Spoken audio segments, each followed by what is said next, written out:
Hey guys, tonight we're heading deep inside the royal walls, not to a throne or banquet, but behind the polished marble, into the echoing corridors where servants scurry like ghosts.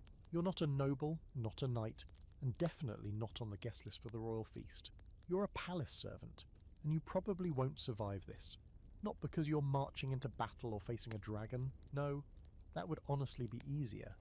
You're about to deal with blistered hands, unpredictable royals, and the constant threat of being tossed out for sneezing too loud. You'll be invisible when things go right and the target when anything goes wrong. So before you get comfortable, take a moment to like the video and subscribe, but only if you genuinely enjoy what I do here. And tell me, where are you watching from? What time is it where you are? I'm curious who's out there, hiding under the covers with one headphone in. Now, dim the lights, maybe turn on a fan for that soft background hum, and let's ease into tonight's journey together. The first bell rings while it's still pitch black outside. It doesn't gently chime, it clangs. You jolt up from your straw mattress in the narrow servant quarters beneath the west wing. Your back aches, your mouth's dry, your toes already feel cold and your feet haven't even hit the stone yet. But they do slap against the freezing tile, and just like that, your day has begun. No one says good morning. There's no sunlight to bathe in, no coffee to sip slowly by the window. There's the clatter of other feet as bodies scramble into uniforms. Someone's trying to lace a corset by candlelight. A footman yanks on boots one size too small. There's grunting, muttering, and the occasional swearing, though softly. Walls have ears, and gossip spreads faster than fire in the laundry wing. You pull your sleeves down, straighten your apron, and tie your hair back tight. Presentation matters. Always. It might be the difference between serving tea to a baron and scrubbing soot out of a chimney shaft. Again. As you step into the corridor, it smells of last night's grease, damp wool and lavender soap. There's a chill you'll never shake, no matter how many hearths you stand near today. The air tastes old somehow, like dust soaked in history. A housekeeper with a face like sour milk barks orders down the hallway. You! Linens! You! Coals! You! Don't dawdle! You don't dawdle. You rush. Your first stop is the kitchen scullery, because without fire and hot water, nothing else moves. The kitchen boys are already hacking at wood with frozen fingers, trying to reignite the big hearth. Sparks fly. Someone yelps and kicks a rat back into the shadows. Welcome to breakfast hour. Not for you. No, you'll be lucky to gnaw on crusts come midday. You're here to carry buckets, dozens of them. Water from the courtyard pump, wood from the back bridge, and heavy iron kettles to boil it all. The sun's not up, but your arms already feel like boiled rope. You haul one more kettle into position, sweat sticking your collar to your neck despite the cold. Around you, the orchestra of early palace labour plays on, clanking pots, roaring fires, shouting cooks, and the occasional yelp when someone drops a copper pot on their toe. Still, there's something oddly satisfying about this rhythm. It's the one moment in the day when no nobles are watching. No powdered wig is towering above you. No delicate guest is turning up their nose at your presence. Here, among the steam and ashes, you're just another piece of the giant heaving machine. By the time the bells chime again, this time softer, signalling the royal quarters are waking, your body is already sore. You've lit 6 fireplaces, boiled 8 kettles, hauled linen baskets, and refilled 3 wash basins. Your sleeves are damp. Your shoes are splattered with ash and soap, and now it really begins. You rush upstairs, dodging footmen and junior maids. No one speaks unless they must. The royal family isn't even awake yet, but the palace already buzzes like a kicked beehive. You pass ornate mirrors, chandeliers taller than trees, and tapestries that cost more than your father's entire cottage. But you barely glance at them. You've seen them 100 times, and you're not paid to admire the art. You're paid to vanish into the background, silently, efficiently, like fog before sunrise. The rooms smell different up here. Rose oil, fresh linen, a whiff of pomade and pipe smoke. You duck into a side chamber where another maid hands you a fresh towel and a set of monogrammed slippers, for Her Highness, who will scream if the hem of her dressing gown so much as grazes a chilly floorboard. You pass another maid sobbing quietly in a corner. No time to ask, no one has time. In the hallway, an elderly valet mutters to himself as he arranges a tray of grooming tools, razors, combs, a silver tongue scraper. Someone else shuffles past holding a chamber pot like it's made of gold. It's not. but it probably belonged to a duchess's backside, so same energy. One quirkier truth most folks don't know? The palace has its own smell hierarchy. Literally. Scents rise, the lower floors reek of ash and sweat, but by the time you reach the staterooms, the air is saturated with expensive colognes, imported flowers, and herbs stuffed into silk sachets. Even the stink is stratified by class. And here's a fun scholarly debate to chew on, while you heave another pile of hot bricks into a warming pan. Were palace servants truly loyal or just pretending to be? Some historians think the royal household ran like a well-oiled machine, held together by tradition and trust. Others argue it teetered on fear, bribes, and quiet resentment. Honestly, as you wrap a velvet robe over your arm and prepare to knock gently on a sleeping noble's door, you think maybe it's both. Behind that door is your next challenge, a person with more power than you will ever dream of who might not remember your name, but will absolutely notice if their towel isn't folded into thirds, and it's only just past dawn. You're still balancing the warming pan when the first bedroom door opens. No knock, no warning, just a valet with a face like stone and a whisper of a nod. That's your cue. You glide forward with the folded robe over one arm, the slippers under the other, and your expression wiped clean of any emotion that might betray your aching shoulders or blistered heel. Behind the door, the room is still dim, only a single candle flickering near the far corner. The bed is massive, canopy, curtains, embroidered silk, and somewhere inside it lies the noble whose entire day depends on whether you lay their things out correctly. You don't speak, you don't breathe too loudly, you step carefully across thick carpets, and when your knee cracks just a little as you lower the warming pan, you pray to every saint you know that the sound doesn't wake anyone. You leave the robe draped just so, the slippers placed exactly parallel at the foot of the bed, and then you back out of the room as if fleeing a wild animal. No one stirs. You live to serve another hour. In the corridor, the bell rings again, sharper this time. The palace is stirring. You catch the briefest glance of a fellow maid coming from the east wing, her apron stained, her face flushed. You want to ask what happened, but she's already vanished behind the servant stairwell, which creaks like it's about to collapse under centuries of footsteps. You make your way toward the lower halls where fires need stoking and water buckets need changing. But just before you disappear from the guest wing, you hear it, an unmistakable yawn, long and throaty from behind a half-open door. The royal family is waking. Everything changes now, the pace quickens, orders bark from every direction. A footman nearly collides with you as he rushes to fetch shaving water. Someone else is hauling a feather mattress down a hallway, grumbling that it's not fluffy enough for the Duke's second cousin. You move faster, ducking under tapestries, weaving past columns, trying to look like you belong in every room you enter. Because the truth is, most of the time you don't. You're not seen as a person up here. You're part of the furniture, until you get something wrong. By the time you return to the servant hall, the kitchen smells like a battlefield. Smoke, grease, yeast, and panic.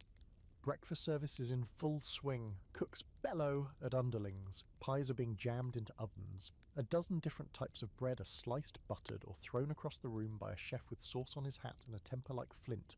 Someone's crying in the corner. Another servant holds out a burned finger, ignored by everyone. Your job now, trays, you carry them. Carefully, because nothing ruins a noble's morning like a cracked egg yolk or lukewarm coffee. And when you deliver the tray to the correct antechamber, you stand back, spine straight, eyes low. A steward with powdered cheeks and an expression of pure disdain sniffs the silver dome covering the dish, then lifts it, inspecting each item. One wrinkle of the nose could send you right back downstairs to start again. Of course, none of the royals are eating yet. First, they bathe. That's your next ordeal. Royal bathing is a sacred ritual. And by sacred, you mean long, expensive, and deeply awkward for the people who prepare it. You haul another bucket of hot water up 4 flights, wheezing by the time you reach the bathing suite. The tub is enormous, polished copper, recently scrubbed, and you and 2 others are expected to fill it without spilling a drop. Around you, attendants scatter rose petals, arrange drying cloths, and pour delicate oils into little basins. It smells confusing, like someone turned an apothecary shop into a dessert tray. You get the bath filled in time mostly. 1 bucket sloshes, and you hold your breath as it splashes across the floor. No one saw, or if they did, they're not going to mention it, yet. One of the king's personal valets brushes past you, and for a moment, your sleeve grazes his. You freeze. Did you touch his coat? Is that allowed? His eyes flick toward you, but he says nothing. This is the tightrope you walk every day, unseen but never unnoticed, always just one mistake away from disgrace. One peculiar fact that gets lost in the grandeur of royal life: many of the people in this palace haven't bathed in days. Some of the royals, despite having full suites with perfumed oils and gilded tubs, prefer to skip actual bathing altogether. They mask it with powders and wigs. A popular belief says too much washing can make you ill, so servants are left to haul water for rituals that aren't even used. You pour anyway. As the morning goes on, the palace transforms from a quiet tomb to a buzzing beehive. Musicians tune instruments in distant chambers. Couriers arrive with scrolls sealed in wax. Pages polish silver candlesticks until their arms ache. Everyone looks busy, even when they aren't, because standing still can make you a target. You return to the linen room for more towels and catch a whisper between two senior maids about last night, something about a lady's necklace gone missing, a noble blaming a footman, and the entire north wing being ransacked while everyone else was sleeping. You keep your face blank, but your stomach twists. It doesn't matter if it was you or not. If your name is mentioned, you'll be scrubbing chamber pots before dusk. There's no time to dwell, you're summoned to the second floor, where a minor noble is complaining that their viewing chair has the wrong angle toward the garden. You enter the chamber cautiously and lift the heavy piece of carved wood. Yes, just you, because everyone else conveniently vanished. And you rotate it precisely 5 degrees. The noble doesn't say thank you. They stare out the window and sigh dramatically. You retreat before they find another complaint. Here's the thing that nobody tells you about being a palace servant. The silence is louder than the noise. It's the tiptoe walk down endless marble halls. The quiet agony of waiting behind a curtain, holding a tray of dried figs for an hour, just in case someone asks. The strain of never quite knowing when your job ends for the day. And here's something historians still squabble over. Did servants form real bonds with their masters, or were those just performances for survival?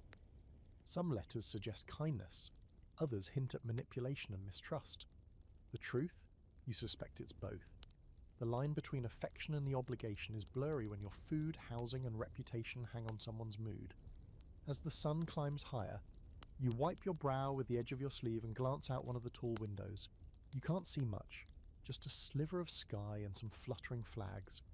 But for a moment, it's enough. A breath, a blink of peace. Then the bell rings again. Time to check the slippers, again. You learn quickly that even among servants there's a pecking order sharper than any blade in the royal armoury. You may all wear similar livery, shuffle through the same corridors, and live in quarters that smell equally of mould and chamber pot residue. But don't be fooled, there's a social battlefield under these floorboards, and you're a foot soldier without armour. Your job? Let's say you're a junior chambermaid. That puts you somewhere near the bottom, just above the scullery rats and just below the underfootmen. Above you, a whole ascending ladder of positions, each more smug and self-important than the last. At the top of the pyramid is the Lord Steward, a man who probably hasn't carried anything heavier than a quill in years, yet somehow claims credit when the fires are lit and the roast isn't burned. He oversees the entire household, yes, even you, and answers only to the monarch. Then there's the master of the household, who supervises the daily logistics and watches the inventories like a hawk guarding its last egg. Below him, ranks divide further. Housekeepers, valets, pages, butlers, and ladies' maids with sharper tongues than swords. Each group has its own duties, secrets, and territory to protect. Step into the wrong chamber with the wrong mop and you might get your wrist slapped. Or worse, reassigned to the night soil team. That's exactly what it sounds like. Of course, there's the infamous groom of the stool. You've heard the gossip. His job is what you think it is. He assists the monarch during royal, seated moments. Disgusting, absolutely. But here's the kicker. It's a prestigious role. Trusted, intimate. The groom of the stool hears secrets whispered over porcelain, and sometimes those secrets earn him influence. He gets a better room than you, better meals, and far better chances of survival if things turn political. Meanwhile, you just scrub the floors he walks on. You pass him in the corridor once. He gives you the smallest of nods. You return it with a bow, so low your knees pop. Not because you like him, but because everyone's watching, always. Servants are encouraged to keep their heads down, but that doesn't mean you're blind. You see the side glances, the silent wars, the favours exchanged for silence. Want better soap? Speak kindly to the laundry girl, wanted to avoid punishment. Let the steward's nephew borrow your boots. It's a game and everyone's playing. You're still learning the rules. One quirky little truth: there's an unofficial ranking among servants based on proximity to royal flesh. If you regularly handle a royal's undergarments or brush their hair, you're considered more elite than someone who cleans their chamber. Touch equals status. And if you're one of the unlucky souls who merely handles food or polish, forget it. You're practically a ghost. But don't let appearances fool you. Some of the most powerful servants are the quiet ones who seem invisible. The ones who pour the wine, dust the bookshelves, carry trays without making a sound. They're the ones who hear things, who know which duke's been meeting which lady after dark, and which noble's son likes to sneak wine from the cellar. And information? That's worth more than gold in this place. You begin to notice who walks with confidence, who doesn't flinch when the steward shouts, and who always seems to be in the right room at the right time. There's strategy to it. Servants use silence like a weapon. A raised eyebrow can topple a rumour. A misplaced letter can ruin a noble. You wonder how many careers have ended because someone was in the wrong hallway, listening too hard. You, of course, are still at the stage where you're mostly ignored, unless you forget to curtsy or overfill a basin. Then suddenly everyone sees you. Today you're paired with an older chambermaid named Agatha. She's been here longer than the furniture, and she walks like her joints are made of rust and vinegar. But she knows everything. As you fold sheets and smooth pillows, she grumbles stories under her breath. Who got dismissed for stealing? Who got promoted for tattling? Who's having a baby that doesn't look much like her husband? You listen carefully. You don't ask questions. Asking too much is a surefire way to get iced out. One of her tales today is about a girl named Lisette, a maid from the South Wing who got too friendly with a visiting French noble. Word got out. She was gone the next day. Agatha just shrugs. She thought her smile was protection. Smile won't save you from a duchess's wrath. There's also the case of a footman who used to brag that he'd seen the king's personal letters. 1 week later, he transferred to a countryside estate no one's ever heard of. You ask what happened. Agatha just mutters, "He learned too much too fast, like you might." You glance over at her. She's smirking, but not kindly. Here's the historical debate of the day. Some scholars argue palace servants were loyal to a fault, grateful for a roof and regular food. Others argue the entire system was built on fear and manipulation. Less a family, more a hive of paranoia. You think they're both wrong, or both right. You haven't decided yet. What you know is this: survival depends on knowing who holds the leash and who holds the knife. Later that afternoon, you're sent to assist in the laundry. Not your usual task, but someone's fallen ill, and you're available, which is servant code for expendable. You spend 3 hours elbow deep in steaming tubs, scrubbing collars stained with powder and perfume. You learn the Queen's nightgowns are washed by hand and dried with lavender sachets. You also learn that one of the stable boys is hiding in the hayloft because he broke a lord's carriage lamp and doesn't want to disappear like Edward. You assume Edward is not vacationing in the countryside. You finish your shift, change your apron, and head back up to deliver fresh linens. As you pass the great hall, you glance at the towering portraits, faces of kings and queens, each one staring out like they own the world, and technically they do, but none of those frames show the people kneeling on the other side of the canvas, scrubbing the floor or changing the candles. It hits you, then, how many lives pass through this place without ever being recorded? How many hands touch history without leaving fingerprints? You sigh and keep walking. There's a whisper that one of the maids from your hallway got caught wearing a discarded brooch she found under a chair. Her punishment? They shaved her head and put her in the outer kitchens. She serves meat now. With her hands, no gloves. You don't even look at the brooches anymore. The final bell of the afternoon rings. You're back in your corner of the palace, folding napkins so precisely it feels like origami. Your feet throb. You're starving. Someone walks past with a tray of fruit for the royal guests, and you swear your stomach growls loud enough to echo. But you don't dare steal. Not yet. Not ever. If you're smart.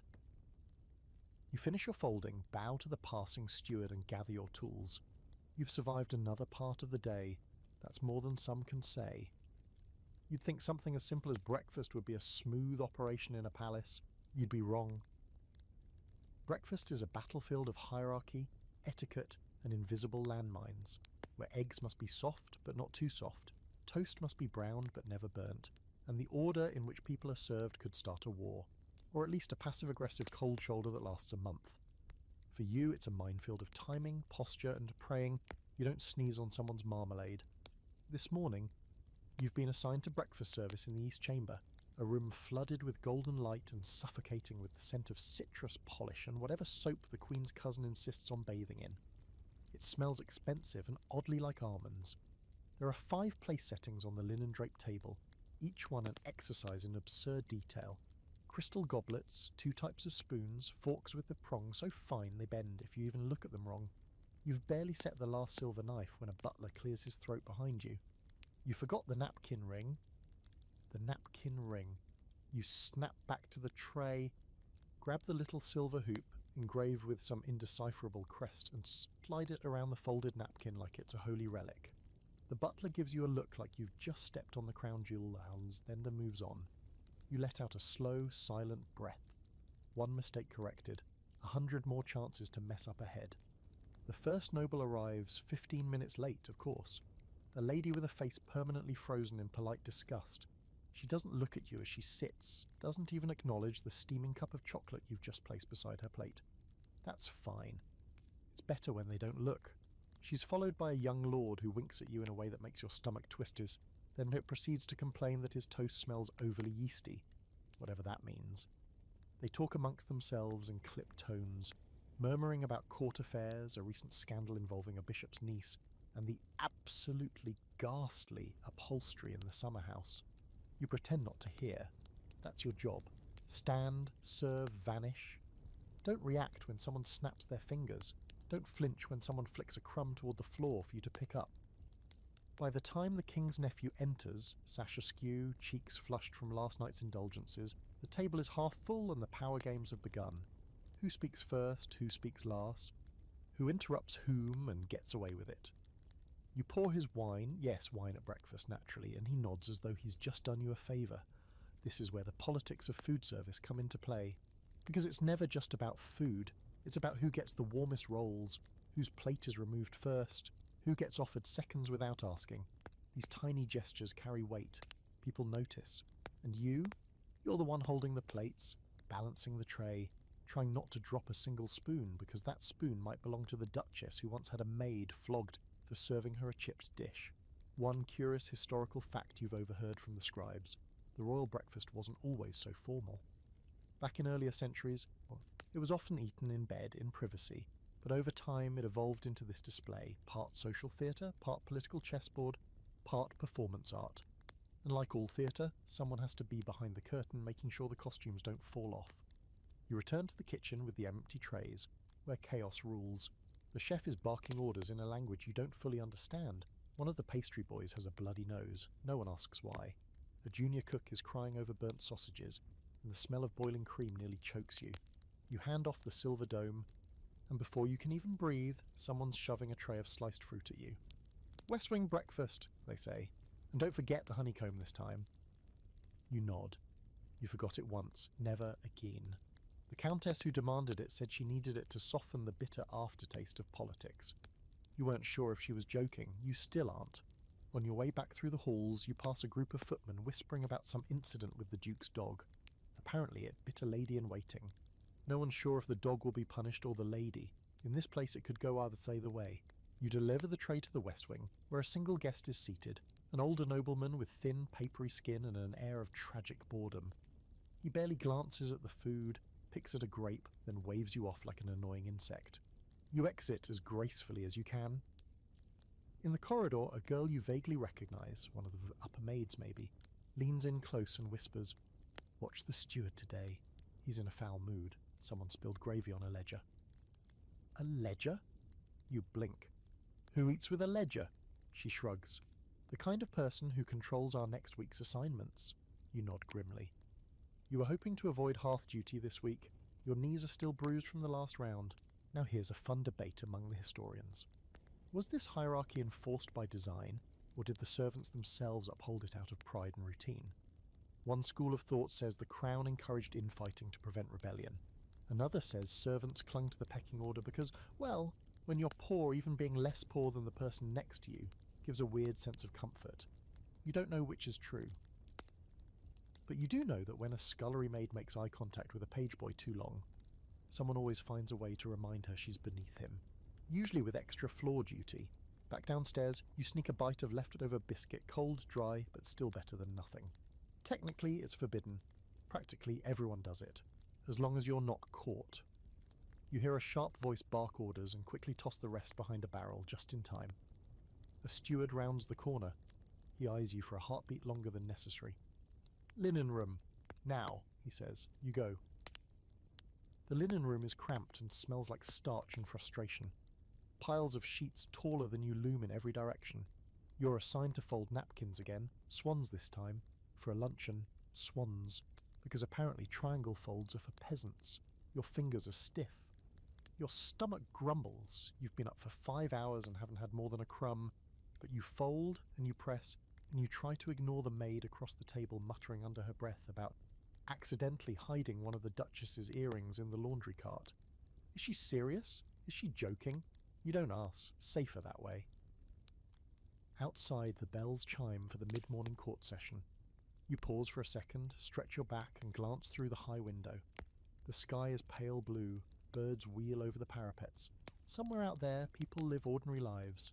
They wake up with no bells, no linen charts, no risk of being banished for forgetting a gravy boat. You sigh and return to the swanfold. Just a few more hours until lunch. There's something deeply ironic about spending your days surrounded by velvet silver and priceless porcelain, yet the thing you handle most often is human waste. And no, it's not a metaphor. It's your job. Chamber duties. It's right there in the title. Chambermaid. Not tea maid. Not tiara polisher. No, you've been trusted, or cursed depending on who's speaking, to tend to the most private spaces in the palace, which unfortunately means the most disgusting ones too. It starts with the chamber pots, dozens of them. Porcelain if you're lucky, brass if you're not, and they all need to be emptied, rinsed, and returned before their owners rise, or else you'll be hearing about it for the rest of the week. You slip on gloves that barely help and carry the sloshing vessels down the servants' stairs with the kind of care one usually reserves for royal infants. A single spill means a slip, and a slip means punishment. Not just for you, for anyone within witnessing distance. You've developed a technique over time. Keep your arms steady, back straight, pace slow, and never ever breathe through your nose near the waste chute. One footman tried lighting incense by the chute once. The resulting explosion singed his eyebrows clean off. The chute itself is a dark, narrow tunnel that leads to the cesspit below the palace. It's as awful as it sounds. The stench could peel paint, and in the warmer months, it gets even worse. You do your best to hold your breath as you tip the pot in, the echoing splash below confirming the task is done. Then it's rinse, shab, and a few muttered prayers that no one comes looking for their chamber pot while it's still out of the room. One quirky historical tidbit: the royal family's waste was sometimes inspected. Seriously. Physicians would occasionally examine it for signs of illness. So not only are you carrying literal crap around the palace, but someone, somewhere, might be waiting to poke through it like it's tea leaves. You do not envy that job. After the pots, you move on to polishing chamber tools. Combs, brushes, and the curious little objects known as tongue scrapers. Rich people seem obsessed with their tongues. There are jars of herbal paste, tiny knives for removing tongue scurf, and silver picks shaped like fish hooks. You clean them all meticulously, despite the feeling that you're handling tiny torture devices. Then there's the more delicate matter of personal garments. You're trusted with these only after weeks, sometimes months, of proving you won't steal or snicker. Everything is washed by hand, soaked in scented water, and hung in private drying closets. God forbid the Queen's petticoat ends up with a crease or, worse, mixed up with someone else's. A mistake like that once got a maid publicly scolded in the courtyard, in front of visiting nobles. You weren't there, but you heard she cried for days and eventually ran off with a stable boy just to escape. You're still folding when one of the junior valets bursts into the chamber hallway, breathless. "The princess is awake!" There's a ripple of movement. Servants scurry like startled mice. You straighten your apron, check your sleeves, and grab the fresh towel you'd prepared just in case. When royalty wakes, it's a production. The princess does not open her eyes and roll out of bed like a normal person. No, she is roused, softly, carefully, with curtains pulled in perfect sequence and her favourite perfume wafting from the corner of the room. You are one of the first in. You glide in behind the lady's maid who does the actual waking. Your job is simpler. Prepare the washing basin, warm the slippers, ensure the fireplace doesn't spit smoke. The princess stirs beneath a mound of quilts, face serene, skin glowing with that annoying royal softness that comes from never having touched soap or firewood. She opens one eye. Is the lilac oil out? The lady's maid glances at you. You nod and hand over the tiny crystal vial, already opened, ready to go. You've memorised the order of her preferences: lilac, then rose, never jasmine. The last maid to mix up the scents now scrubs cellar floors. You retreat quietly like fog rolling out of a room. You'll be back, of course, to tidy up the mess she leaves behind: dressing gowns, ribbon ties, a trail of discarded cosmetics. The chamber becomes a battlefield of beauty, and you are the poor soul sent in after the cannons fire. There's a historical debate here that floats through the minds of scholars sipping tea in cosy studies. Were royal servants truly intimate with the lives of nobles? Or were they just props in a play, helping the upper class preserve the illusion of majesty? You could argue either side. Sure, you see things no one else sees: birthmarks, tears, furious rants muttered at mirrors, but you're never acknowledged. You're present but invisible, useful but disposable. Mid-morning now, and the palace is alive.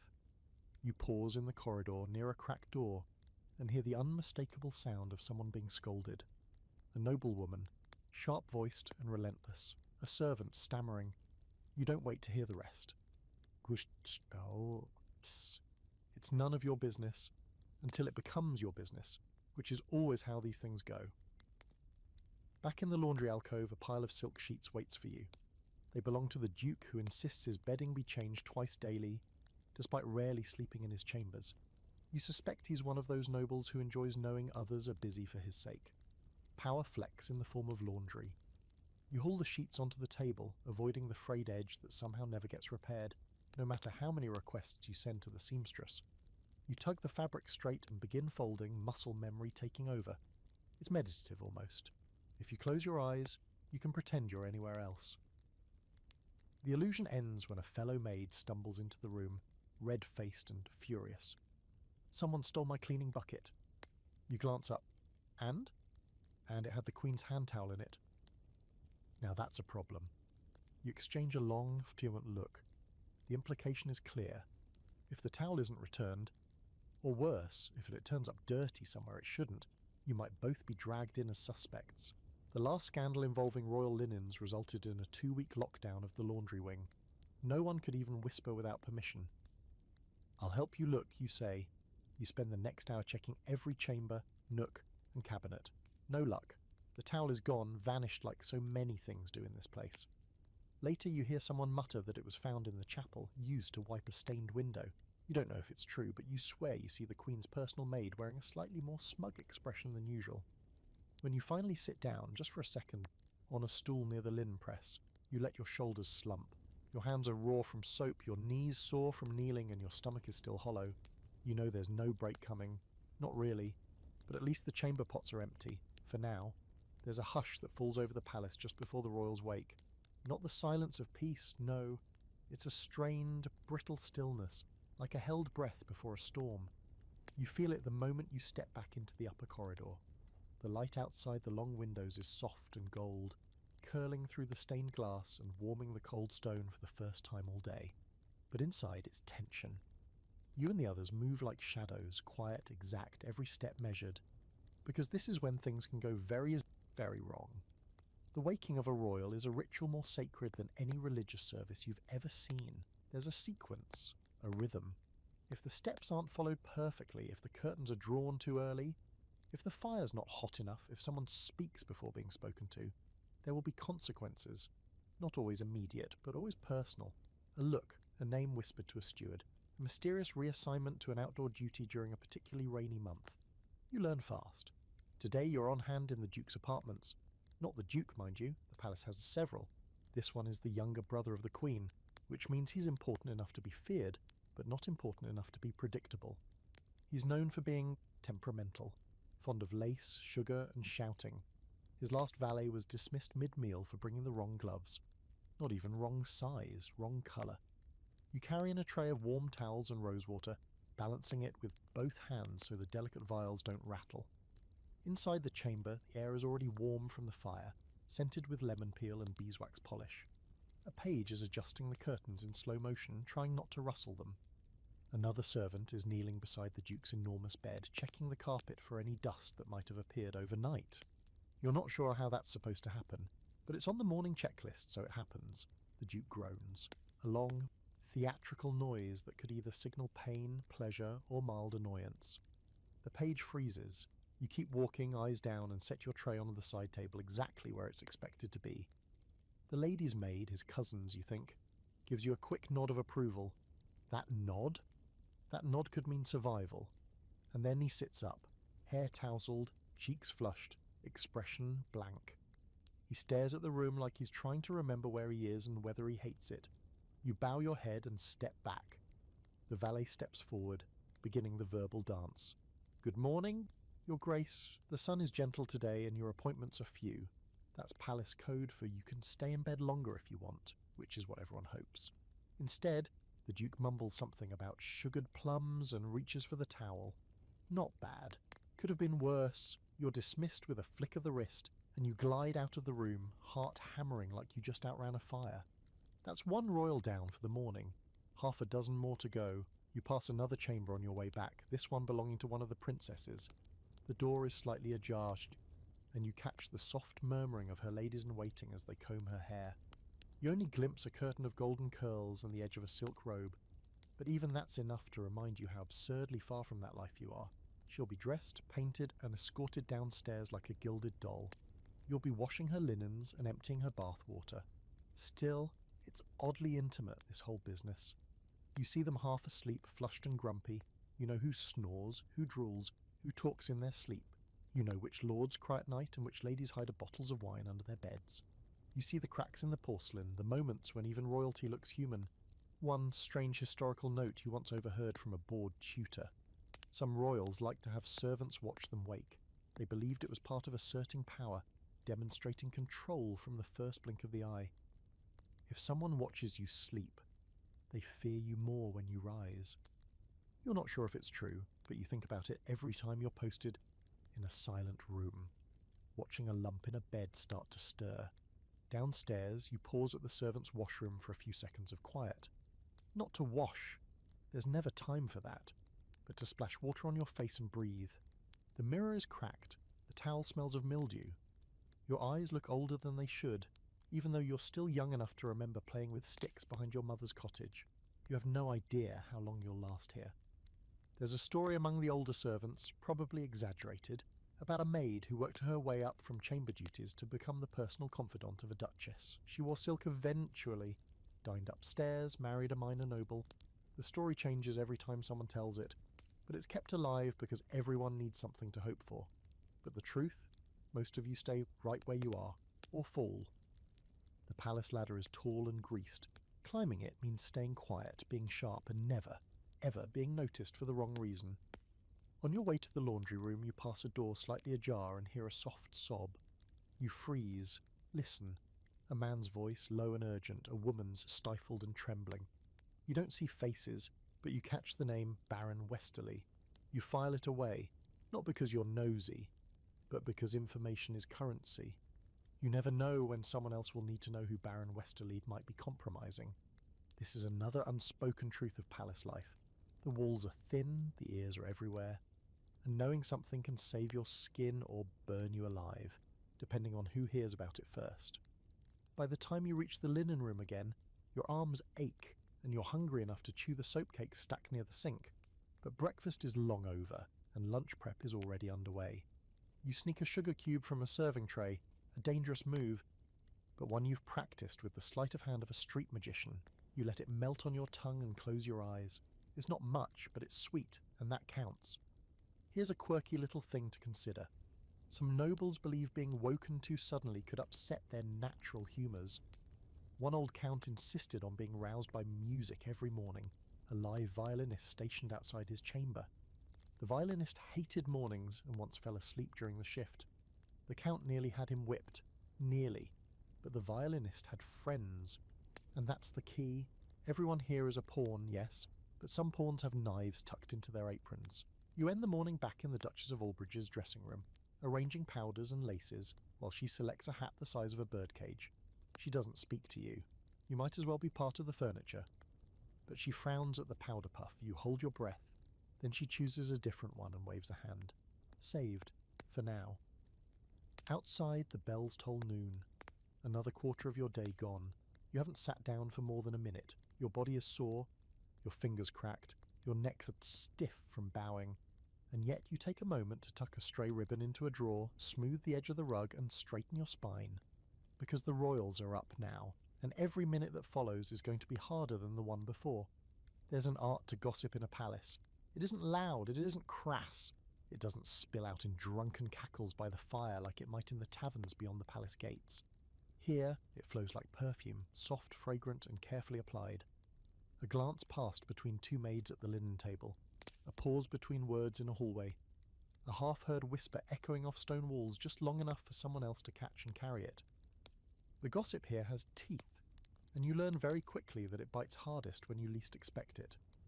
You're sitting on a stool by the scullery's back door, rubbing lavender oil into the handle of a silver brush, when you hear your name, not shouted, not called, just spoken, quietly. Two other maids are talking near the hanging linens. One of them gestures vaguely in your direction, the other nods. Then they go silent the moment you stand. Well, it's not unusual. You're used to being watched, measured, evaluated like a piece of overripe fruit. In a palace, your value isn't just in how well you scrub or fold, it's in how useful you are to the people around you. Do you keep secrets? Do you pass on messages? Do you look the other way when asked? And more importantly, can you be trusted not to?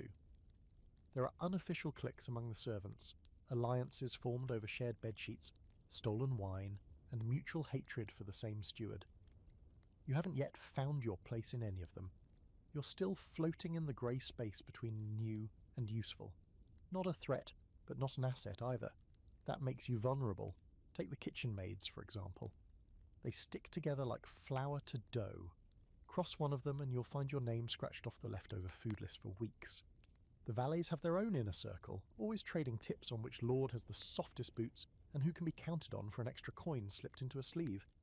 Even the scullery boys have their hierarchy, strangely aggressive, soaked in soot and ruled by the one with the best aim when flinging potato peels. You'd think with so much gossip going around, the palace would be a firestorm of chaos every day. But no, the whispers are controlled, directed. Gossip is a currency. Used properly, it can lift you up a rung. Used poorly, it drops you straight into the gutter.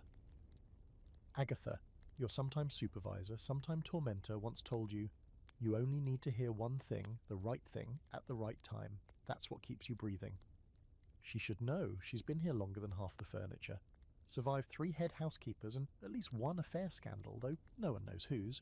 Today's whisper of the hour, the king's younger son may have gotten one of the dairymaids in trouble. Again, it's never said outright, of course, no names, just a carefully raised eyebrow, a gentle reference to delicate conditions, and someone casually noting that the girl has been seen clutching her stomach and disappearing behind the stables. You don't spread the rumour, but you don't ignore it either. You just file it away in your mental drawer of things to pretend not to know. There's also a rumour that one of the visiting dukes is dying slowly, which explains why he's been drinking more wine than usual and barely speaking. The kitchen staff says he requested his favourite meal from his childhood 3 nights in a row. They're betting he's making peace with the world 1 roasted pigeon at a time. As you carry another tray of polished utensils to the south parlour, a girl from the embroidery room brushes past you and whispers, "Did you hear about the music teacher?" You blink. Which one? She only smirks and disappears around a corner, letting the silence finish the sentence for her. And just like that, you've got a new mystery buzzing in your skull. Which is dangerous, because curiosity here can be fatal. Literally.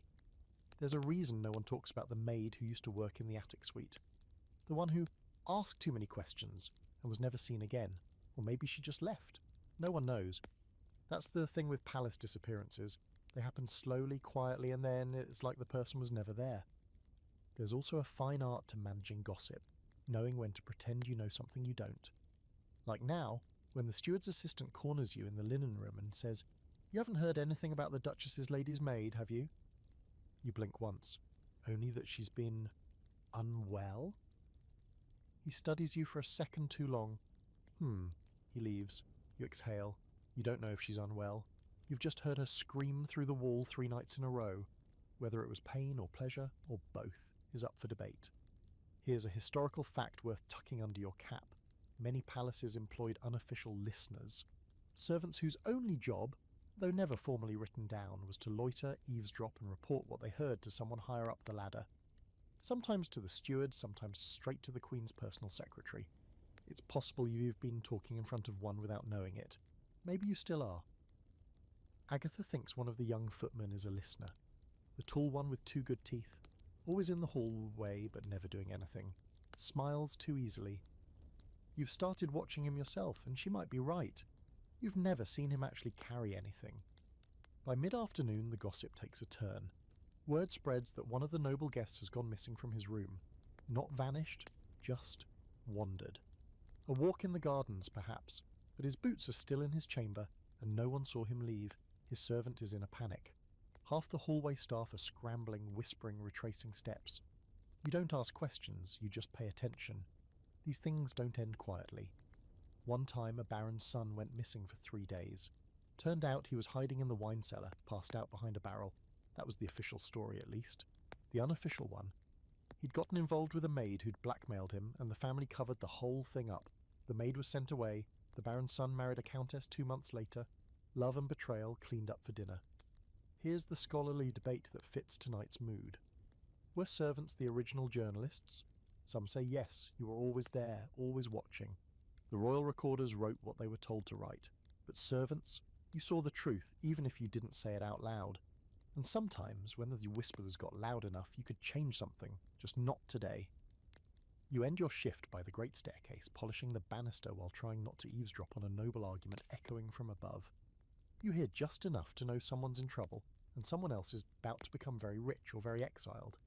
You don't know who yet, but you'll hear about it by morning. You always do. Rules run this palace. Not laws, not morals, not even the whims of the nobility, although those are a close second. No, it's the rules. Unspoken ones mostly. Passed down from one servant to the next like family curses.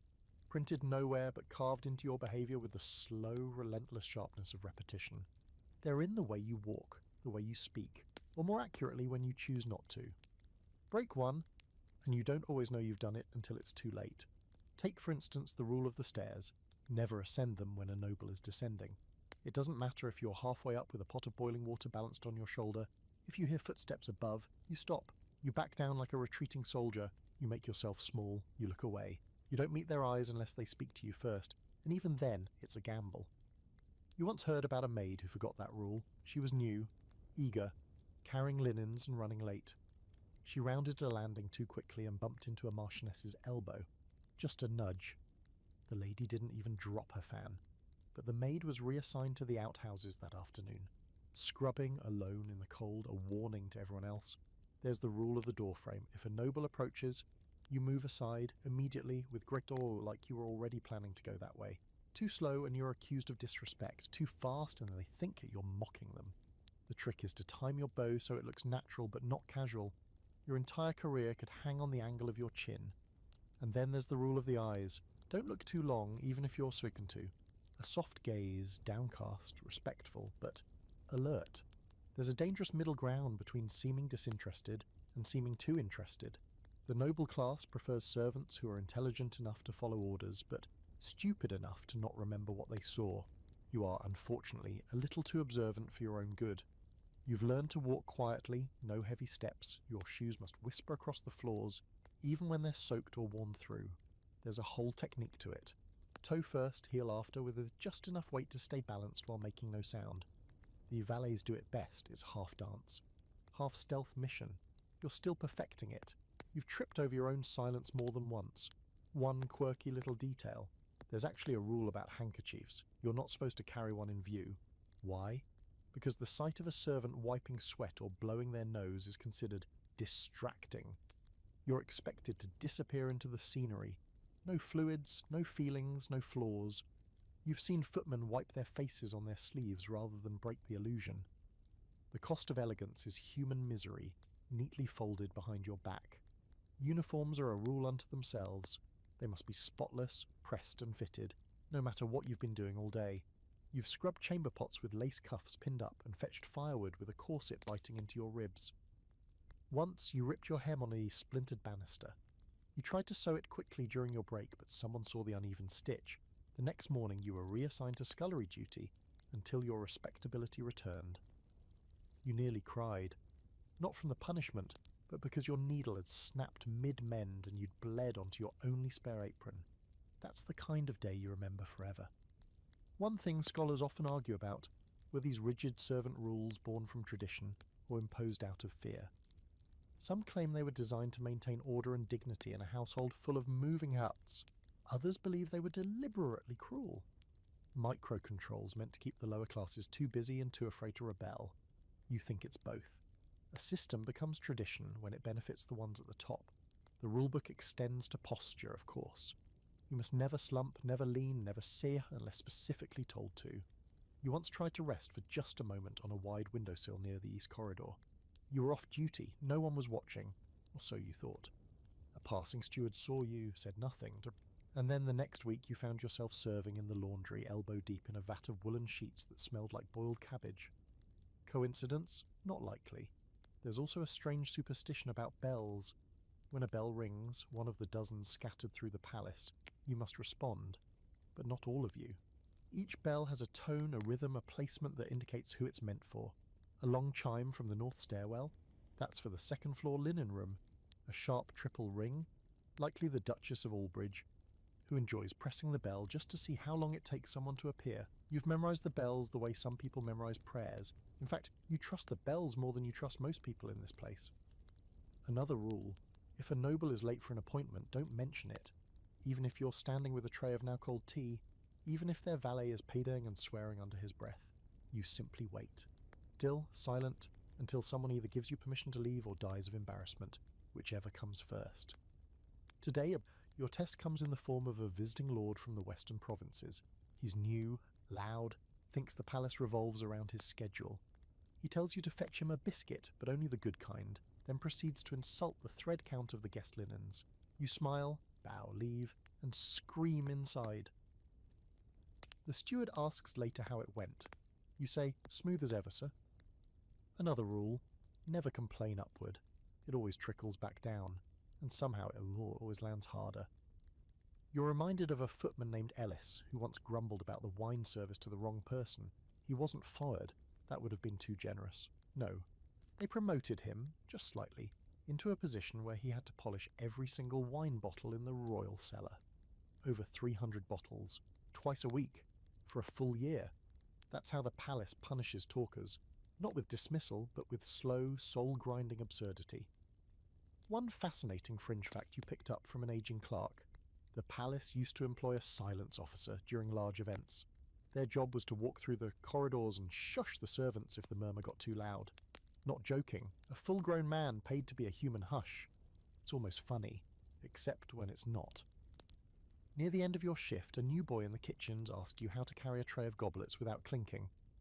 You teach him, quietly. You don't scold him, he's too green for that. But you don't smile either. That's another rule.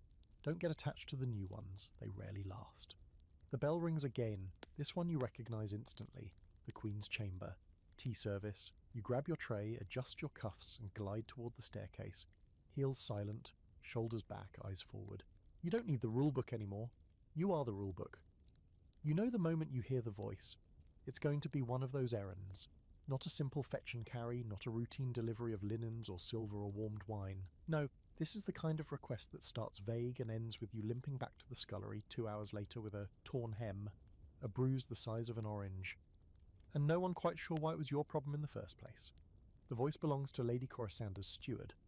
Tall, powdered, with an expression that suggests everyone around him smells faintly of mildew. He stops you in the corridor, waves you forward with the slow, deliberate motion of a man who's very used to being obeyed. The lady requires her embroidery kit, he says, and then, as though remembering who he's talking to, adds, the blue one.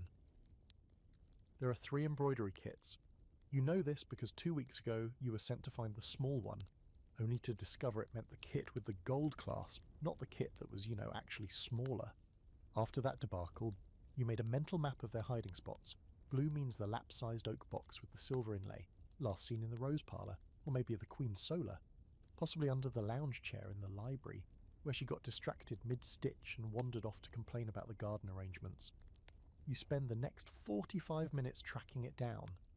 On the way, you dodge a racing page boy carrying a tray of candied fruits, nearly collide with a very tipsy minor noble who appears to be escaping an angry lover, and politely ignore the sniffling of a duchess in the hallway who's either allergic to flowers or scandal, hard to tell. When you finally find the embroidery kit, it's in the conservatory, hidden under a lace doily and a teacup with a dead wasp in it. You don't ask, you just wrap the box in a soft cloth and carry it back through the maze of hallways, stairs and judgmental stares. By the time you hand it to the steward, who accepts it without so much as a grunt, you've missed your break, missed your chance at a crust of bread, and arrived late for your next assignment, delivering a message to the head gardener. Now that sounds simple, right? Walk across the palace grounds, find the head gardener, pass along a note. But palace errands always contain hidden challenges. The gardens are massive, and the gardener is a man who hates interference almost as much as he hates courtiers pretending to know the names of flowers.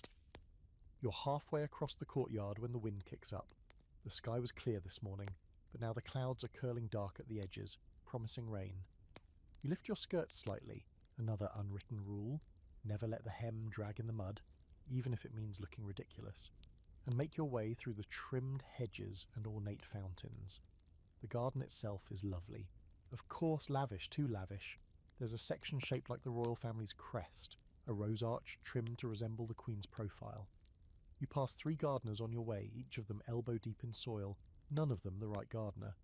You finally find the head of the whole operation kneeling beside a patch of violets, muttering about root rot. You clear your throat. He grunts. You hand over the folded paper. He doesn't thank you. On the way back, the rain finally breaks loose.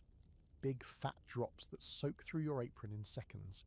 You duck under a stone archway and wait, shivering, trying not to smell the wet stone and damp mould that clings to the underside of the palace like a second skin. Your shoes are squelching when you return inside, and the moment you step through the servant's door, someone barks your name. North Wing, immediately. You don't even ask why, you just go. Turns out it's because one of the guests has decided they require a different cushion for their writing chair. Apparently the current cushion compresses in all the wrong places. This request has passed through 2 valets, 1 footman, and a very tired seamstress before landing squarely on you, which means trekking to the upholstery room in the east corner of the palace, a full 7-minute walk at your fastest pace, digging through a mountain of identical cushions and trying to determine what precisely constitutes the right compression. You make your best guess. It's accepted without comment. You leave. You realise halfway down the hall that you've forgotten to return the rejected cushion to its designated storage. You go back. Errands like this are endless, pointless often, but essential. Not because the noble needs their perfect cushion or 3rd embroidery kit, but because the illusion of being waited upon constantly must never break. Your job is to make the impossible seem normal, smooth, effortless, and when it doesn't go smoothly, well, you once saw a page dismissed for bringing the wrong flavour of sweetmeat. The flavour had changed, the order hadn't. Didn't matter. He was gone by evening. One curious fact that floats among the long-timers: many nobles never learn the layout of the palace. Some live there for years and still get lost trying to find their private salons. You've had to escort them before, smiling, silent, pretending you didn't just watch them walk confidently into a broom closet. You'd think this job would harden you, but oddly, these errands have made you softer in strange places. You find yourself memorising the old lady's preferred handkerchief scent. You arrange a guest's slippers just so because you know he has a bad left ankle. You fold a note from one countess to another because you can tell she's too afraid to send it herself. It's a strange intimacy, this kind of labour. Your fingers are in the seams of their lives, and yet, if they were asked your name, most couldn't tell you. There's a scholarly debate about that. Were servants ever truly invisible, or was that just the performance of the upper class, pretending not to see the people who kept their lives from crumbling? Some letters suggest nobles were more observant than they let on. Others argue servants were like furniture, noticed only when moved. You suspect both are true, some watch you carefully, others genuinely forget you exist. At the end of the day, your feet feel like they've turned to stone, your dress is damp and your stomach is knotting from hunger.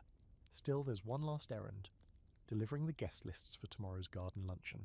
You carry them carefully, 3 scrolls tied with ribbon, and knock softly on the steward's door. He doesn't thank you. No one ever does. You walk away down the long, silent corridor, the weight of other people's convenience settling back onto your shoulders like a cloak you can't take off. Palace life would almost be tolerable if it weren't for the other servants. You might think that everyone below stairs, in the linen rooms and pantries and chimney passages, would form some kind of natural alliance. A band of quiet, overworked, half-starved comrades clinging together like barnacles on the same sinking ship. That would be nice, noble even. But the truth is, once you've been in service long enough, you realise that most of the damage done to you doesn't come from above. It comes sideways. Today starts with sabotage. You're just stepping into the kitchen hallway when someone hisses your name. It's Martha, the kitchen maid with teeth like chipped porcelain and a face that looks permanently windburned, even indoors. "The steward's looking for you," she says. "Something about the wine tray." Your stomach drops. The wine tray? You weren't anywhere near the wine tray. You served tea in the drawing room, then helped reset the Duchess's chaise with the crooked leg, then spent a quarter of an hour peeling candle wax off a doily. But if the steward thinks you messed up the wine service, it doesn't matter whether it's true, only whether someone says it's true first. You rush to the steward's office, only to find out it wasn't about the wine tray at all. It was a simple request to retrieve a missing ledger from the linen closet. A perfectly normal errand. Except now you're flustered, behind schedule and suspicious. You know when you've been played. Later that day you pass Martha again in the corridor. She doesn't look at you, just keeps walking, humming, the edges of her apron stained suspiciously dark, as if she's been handling beats or treachery. Servant-on-servant violence doesn't always involve knives. Usually it's about timing.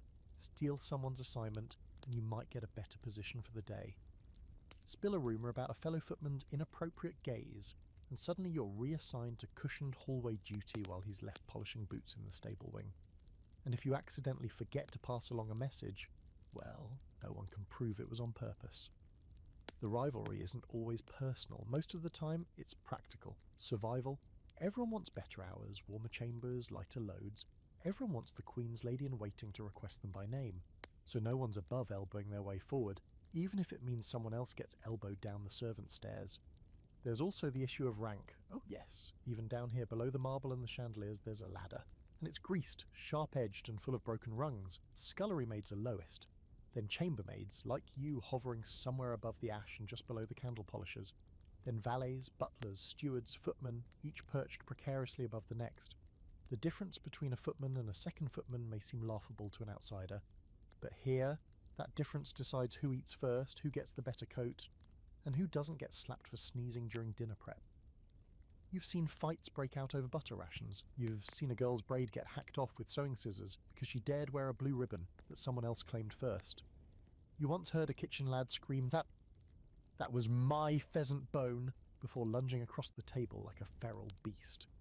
There's no solidarity. Not really. There's only strategic cooperation. And alliances. That's another battlefield. Some people form them naturally, friends from the same village, siblings, secret lovers who meet in laundry rooms after midnight. Others are more calculated. A young footman might cosy up to an older chambermaid for information. A page boy might tattle on his peers just enough to earn the steward's approval, but not enough to make himself hated. You learn to smile at people who might ruin you. You learn to stay quiet in rooms full of sharp ears. Agatha, for all her bitterness, has somehow carved out a space above the fray. No one crosses her, mostly because they don't dare. She knows too much, knows where the seamstress hides the expensive thread, knows who's been stealing honeyed nuts from the visiting ambassador's stores, knows which stable hand spends nights curled under the hay with the Duke's daughter's handmaid. Information is her fortress, and occasionally she lets you hide inside it, but not without cost. "Keep an eye on that tall boy," she says today, without looking up from her silver polishing, "the one with the limp. He's been asking about you." You pause mid-fold, asking what? She just shrugs. "If you want to know, ask him." And just like that, you've been handed a choice. Get involved or stay distant. You choose the latter, for now. You've already got enough for people looking for ways to push you down the staircase, metaphorically or otherwise. A quirky historical fact. In some palaces, the servant quarters were intentionally built with maze-like hallways and low ceilings, not just to save space, but to keep the servants too exhausted and disoriented to band together. Divide and conquer, written in brick and mortar. Some even had walls thin enough for officials to eavesdrop from hidden chambers. You've never found one here, but you've knocked on enough suspicious panels to know they exist. The biggest unspoken rule among servants: don't rise too fast. If you're suddenly promoted, especially if you haven't been here long, people notice, and they will find a way to undo it. You saw it happen to a girl named Celia once. Came from a good house, pretty, quick, efficient. The Queen's steward noticed her. She was rising fast, too fast. Then came the rumours that she'd stolen perfume, that she'd spoken too familiarly to a guest, that she'd let her hair down when no one was looking. None of it was proven. Didn't matter. She was gone by the end of the week. Now, her name only gets whispered when someone else starts rising too quickly. By mid-afternoon, you're behind on your tasks thanks to all the petty mischief. You've missed 2 linen rotations and forgotten to fetch the polished chamber mirror for the princess's rooms. You sprint back through the servant corridor, ignoring the ache in your legs, praying the glass hasn't cracked or been claimed by someone else. When you find it, it's right where it should be. But the moment you touch it, another chambermaid appears. "That's mine," she says. She's younger, prettier, and looks very confident for someone whose name you don't even know. "No," you say gently but firmly. "I was assigned the mirror hours ago." She tilts her head. "Funny, that's not what I heard." And there it is again, the unspoken game. You could fight, you could argue, but you know how this ends. If you raise your voice, you become the problem. So instead, you step back, smile. "Of course," you say. "Must have been a mix-up." And then you find another mirror. Dirtier. Heavier. You carry it anyway. That's what palace service is, swallowing small humiliations so you don't choke on a bigger one later. As the bells chime for evening prep, you make your way back toward the staff hall. You pass Martha. She doesn't meet your eyes. That's fine. You'll get her back, not today, but soon. There are secrets in the palace. Not just the obvious ones, affairs, debts, whispered pregnancies, vanished trinkets. No, the real secrets are the ones that slip between cracks in the walls, hang in the silence after a door clicks shut, drift out in sighs and half-finished sentences. And you're starting to hear them more often than you should. You didn't mean to become someone who listens, you certainly didn't ask for it. But when you're a servant, always nearby, always quiet, always moving just slowly enough to go unnoticed, it's like the palace starts talking to you. Not loudly, not clearly, but enough. Take this morning. You're delivering clean hand towels to the Queen's dressing room. You know better than to dawdle. You know better than to make eye contact with the lady's maid. You walk in, place the stack neatly by the marble wash basin, and turn to leave. But you pause, just for a second, because of what you hear. A voice, low and hissing, not the Queen's, but someone close to her. Her sister-in-law, maybe. You hear only a fragment. "He cannot marry her. She has no bloodline." You keep walking, you don't react. But the words stick. Later, in the laundry hall, someone mutters about a mysterious visitor expected from the northern provinces. A baron's son, apparently. Eligible, rich, desperate to repair the family name. The same name that's been scrawled in ink across 3 of the guest lists you've helped prepare this week. Coincidence? Maybe. But in a palace, there's no such thing as coincidence. Only choreography. There's a strange debate among palace scholars, whether servants merely observed or if they influenced the course of events. Some argue servants were powerless pawns, forced to watch as nobility danced around each other in powdered wigs and ego. Others claim the servants were the invisible string pullers, nudging fate with a well-placed whisper, a misplaced note, or an accidental delay. You're not sure which version is true, but today you're carrying a letter. And that letter is sealed with red wax you're not supposed to look at. You were told it's to be delivered to the eastern guest chambers, nothing more. But the footman who handed it to you didn't make eye contact. And the paper smells faintly of lavender, a scent usually reserved for personal letters. You're not supposed to care, not supposed to pause. You pause anyway, you don't open it, that would be death. Socially and possibly literally. But you do glance at the name on the outside, just a glance. Lady V, the rest is smudged. Deliberately, maybe. You deliver it. Knock softly. A hand reaches out from behind the door, pale, trembling fingers. No words, just the sound of a lock turning as you walk away. In the West Wing, a lady in waiting is crying, not loud, just the soft kind of sobbing that drips down the corridor like leaking pipe water. You pass by and pretend not to notice. She's seated on a chaise, face turned to the window, clutching what looks like a broken ribbon. The chambermaid next to you whispers, "He gave it to her last winter, in Vienna." You raise your eyebrows. She shrugs. "Don't ask how I know. You don't, because you're starting to realise how dangerous it is to know anything around here. In the chapel there's been an incident. Nothing official, just murmurs. Someone says one of the younger nobles collapsed during morning prayers. Not fainted, collapsed. Eyes rolled back, mouth slack, head striking the marble so hard it cracked a tooth. But then he stood up, said nothing, walked away. Strange? Yes, but not so surprising. Because lately the air around the palace has grown heavy. Like the walls are holding their breath. There's a tension behind every laugh, every overstuffed plate at dinner, every toast that feels a little too rehearsed. There's also been a rise in accidents. Last week a tapestry caught fire from a candle no one remembered lighting. The steward claimed it was carelessness, but the maid who usually tends that room swore the candles were untouched when she left. The week before that, a drawer full of invitations mysteriously went missing, and half the noble guests arrived to the luncheon fuming over their forgotten names. Someone's doing this. No one will say it, but you can feel it. And the servants? We see everything. You hear whispers through the walls of the great dining room, low conversations held after the meal, when the plates are cleared and the brandy starts flowing. They talk like they're alone, like the people pouring their drinks have gone deaf, but you're always there, always listening. You know the Count of Mersey owes money, you know the Marchioness's daughter is quietly engaged to someone with no title. You know that one of the Queen's personal advisors hasn't been seen in days, and no one will say why. And you know that someone has started recording these secrets, writing them down. That part came to you by accident. A scrap of parchment dropped behind the tapestry in the West Gallery. Just a single line. The Lady and the Page, 4th bell, East alcove. No signature, but you recognise the handwriting. It wasn't a noble, it was one of us. There's a small hidden society among the servants. You'd only heard rumours before, whispers of a group who watches the watchers, who collects secrets like other people collect spoons, not for money, not even for power, for leverage, insurance, protection. You never thought it was real, until now.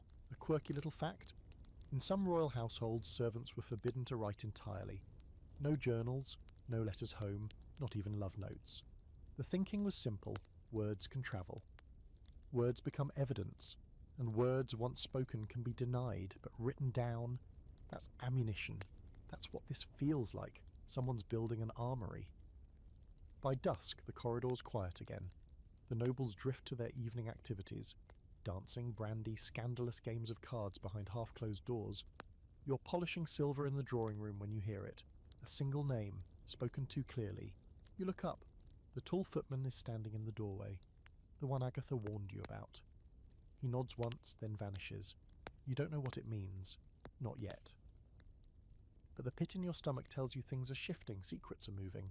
Someone is pulling on the threads, and sooner or later they're going to unravel the wrong one. If the palace had a heart, it would be the kitchen. Not the grand banquet kitchen with its gleaming copper pots and polished brass. Not the gilded side chamber where dainty pastries are arranged like jewellery. But the kitchen, the belly of the beast. The hot, loud, sweat-drenched stone chamber beneath the east wing, where the real work happens. This is where the food begins. Where the meat bleeds, the soup boils, the ovens scream, and the servants try very hard not to cry unless the onions give them permission. You've been sent down here today to assist with lunch. That sounds polite. What it means is that someone higher up in the chain realised you haven't suffered in a hot room for a while, and decided to even out the score. Or maybe Agatha finally cashed in one of the favours you didn't know she was owed. The heat hits you first, like walking into a furnace made of pepper and steam. Dozens of people moving in tight circles, dodging each other with an instinct that seems almost supernatural. Someone's stirring a cauldron taller than your waist. Someone else is screaming about lard, the floor is slick and the air tastes like boiled butter. Don't just stand there, the cook barks the moment he spots you. He's a man shaped like a barrel, with arms that look carved out of ham and a voice that could melt iron. Peel these, quickly! He shoves a bowl toward you. Potatoes, hundreds of them. You sit on a stool, one of the few luxuries here, and start peeling with a knife that's seen better centuries. There's no time for pleasantries in the kitchen, no how are yous or nods of respect, only shouting, clanging, chopping, and the occasional duck flying across the room when someone makes a mistake, literally. You once saw the head cook fling a raw bird at a footman for seasoning a roast with the wrong herb. The footman ducked, the duck didn't. It hit a wall with a sound you still hear in your dreams. Today's frenzy is for a midday royal luncheon. Not a formal meal, just a few light courses for a visiting ambassador, and 2 duchesses who like to compete by pretending not to eat. That means at least 12 dishes, half hot, all fresh. The menu includes glazed pigeon, saffron tarts, chilled melon soup, smoked eel on toast, and a custard so fragile it's treated like a newborn baby. You're not even halfway through the potatoes when someone yells for goose grease. A kitchen boy bolts past you with a dripping ladle, narrowly avoiding a tray of figs. The head cook storms past again. "You!" he snaps. "You've got eyes. Use them. Are those pears ripe?" You look. "I think so," he grunts, already moving. "That's good enough." Here's a curious historical detail. In some palaces, kitchen workers weren't allowed upstairs. Ever. They were considered too filthy, too rough, too honest. So they toiled in these depths, feeding the aristocracy without ever seeing the faces they served. This palace allows more crossover, but not much. You're only allowed here today because you're technically not kitchen staff, which makes you everyone's problem. Someone thrusts a tray of eggs into your hands. To the cold room, carefully. You've heard of the cold room, never been. It's buried deep in the foundation. A carved stone vault packed with ice blocks wrapped in sawdust. The air in there is thick and sour, and your breath fogs immediately when you step inside. The eggs don't clink, they sweat. You place the tray down and get out fast. On your way back, you catch sight of something odd. A set of knives, polished and shining, laid out on a butcher's cloth. Nothing strange there except one is missing. Not misplaced, missing. The spot it belongs in is empty, like a pulled tooth. You glance around, but no one seems to notice. You file it away. You're getting good at that. A moment later, a scullery boy barrels into you, almost knocking you into a vat of soup. He mumbles an apology and disappears. His apron so stained you can't tell if it's wine or blood. Probably both. Back at your stool, the potatoes are gone, replaced by carrots, and a note, sliced thin, no errors, no signature, just a grease-smudged thumbprint. You comply. As you slice, someone else whispers behind you, "He's in the larder again." You don't turn, you don't argue, you just keep slicing. The larder is off limits to most of you, supposedly because it's where the most delicate supplies are kept. Truffles, rare spices, imported wines. But you've heard other things, stories about deals, about stolen letters passed behind sacks of flour, about quiet meetings where no one emerges until someone else disappears. That same tall footman, the one Agatha warned you about, walks past the kitchen doorway just then. He doesn't look in, but everyone notices him, even the cook who pauses mid-bellow to watch him vanish down the hall. Servants shouldn't wear silence like that, the cook mutters. You're not sure what he means, but the comment doesn't leave your mind. Then comes disaster. A scream, sharp and sudden, followed by the unmistakable shatter of porcelain. You and half the kitchen spin toward the source. A serving girl, maybe 14, stands frozen near the dessert table. At her feet is the remains of the ambassador's custard. Or what was the custard? Now it's a splattered mess of cream and jelly and pride. The cook explodes. His face goes red, then purple. He shouts something about discipline and how he'd sooner serve bricks than redo that custard. The girl begins to sob. Everyone else, they pretend they don't hear, because you don't get involved, ever. That's the rule. Except you do. You step forward. "I'll help remake it." The kitchen freezes. The cook turns to you, eyes narrowed. "You?" You nod. "If you'll show me." There's a long pause, then he barks, "Fine, but if you mess it up, you're scrubbing grease traps for the next month."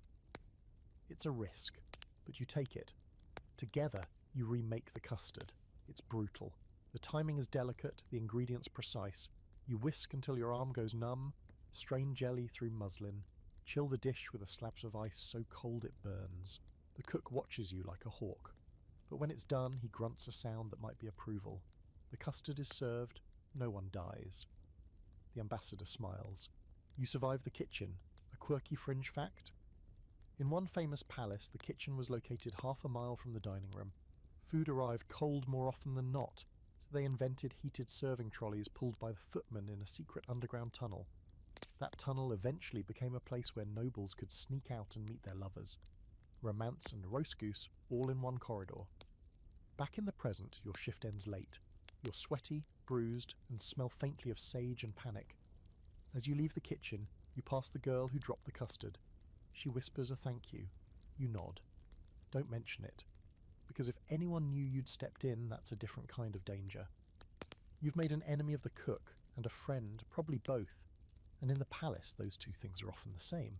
The dog is missing. Not just any dog. The dog. The royal dog. The Duchess of Albridge's lap-sized, over-perfumed, jewel-collared nightmare of a hound, known equally for its high-pitched bark and its habit of relieving itself on imported rugs. Its name is something ridiculous, Fitzwobble or Lord Cheddar or Sir Fluffington. You can't remember.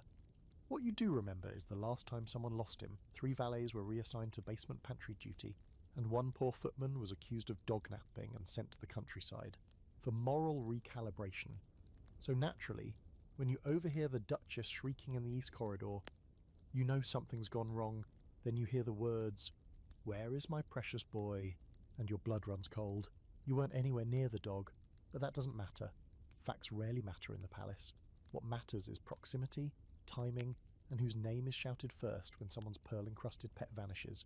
You're helping fold napkins into some ludicrously ornate shape. A phoenix, a harp, when the steward comes charging in like a man on fire. Everyone assigned to the East Wing this morning is to report to the antechamber. Now! That includes you. There's a nervous shuffle of staff, maids, footmen, even the page boy who got stuck polishing piano legs all week. You're all lined up like schoolchildren waiting for punishment. The Duchess is pacing furiously across the marble, veil askew, a half-eaten scone clutched in one trembling hand. She looks deranged, like she's mourning a child instead of a dog. He was just there in his little blanket, and now he's gone, stolen, murdered. Murdered? Yes.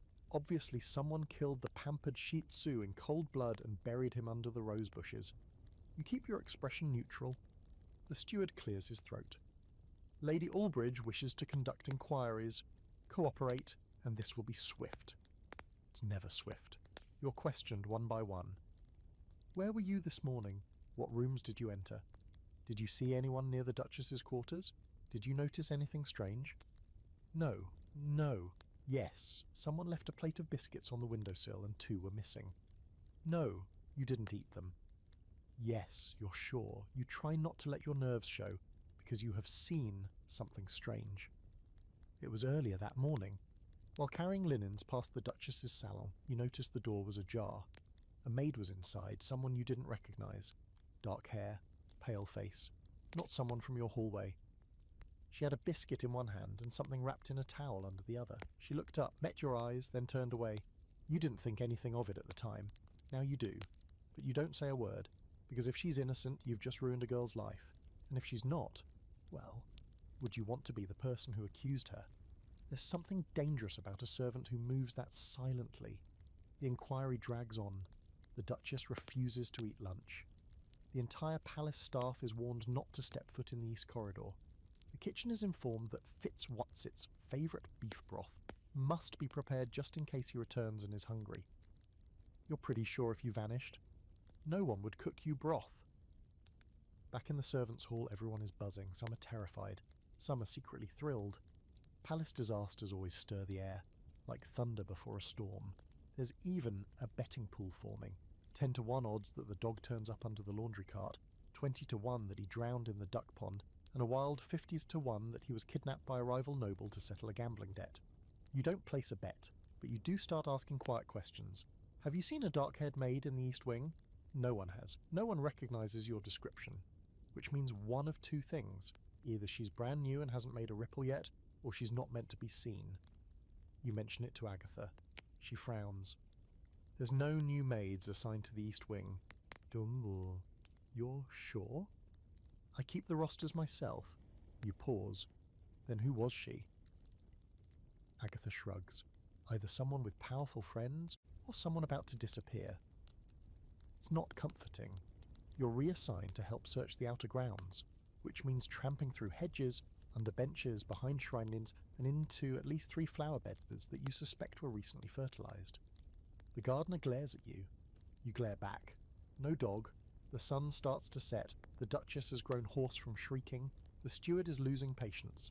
Everyone is snapping at each other, and the tension is thick enough to slice with a butter knife.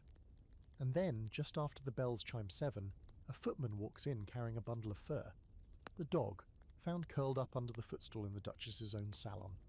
No one knows how he got there. He's warm, happy, slightly bloated, and absolutely unbothered. The Duchess faints, or pretends to, it's hard to tell.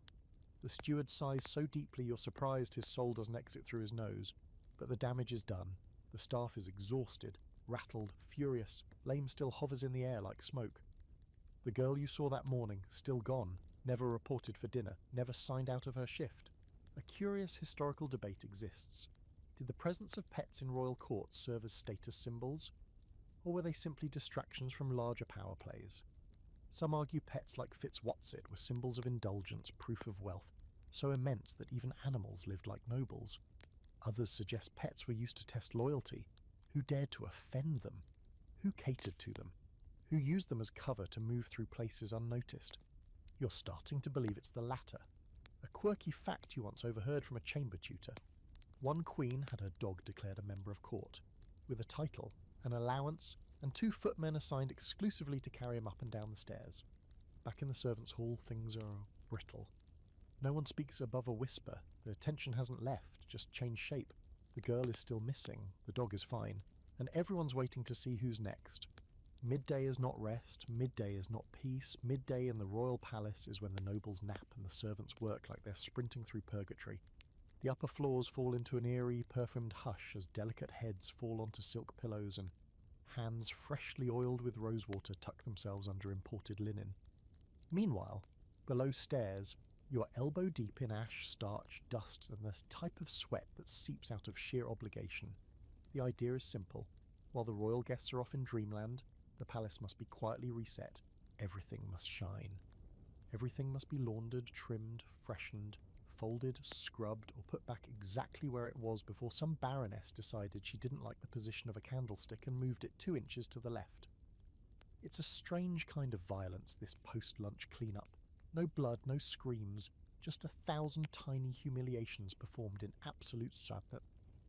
You're assigned to the princess's dressing room today.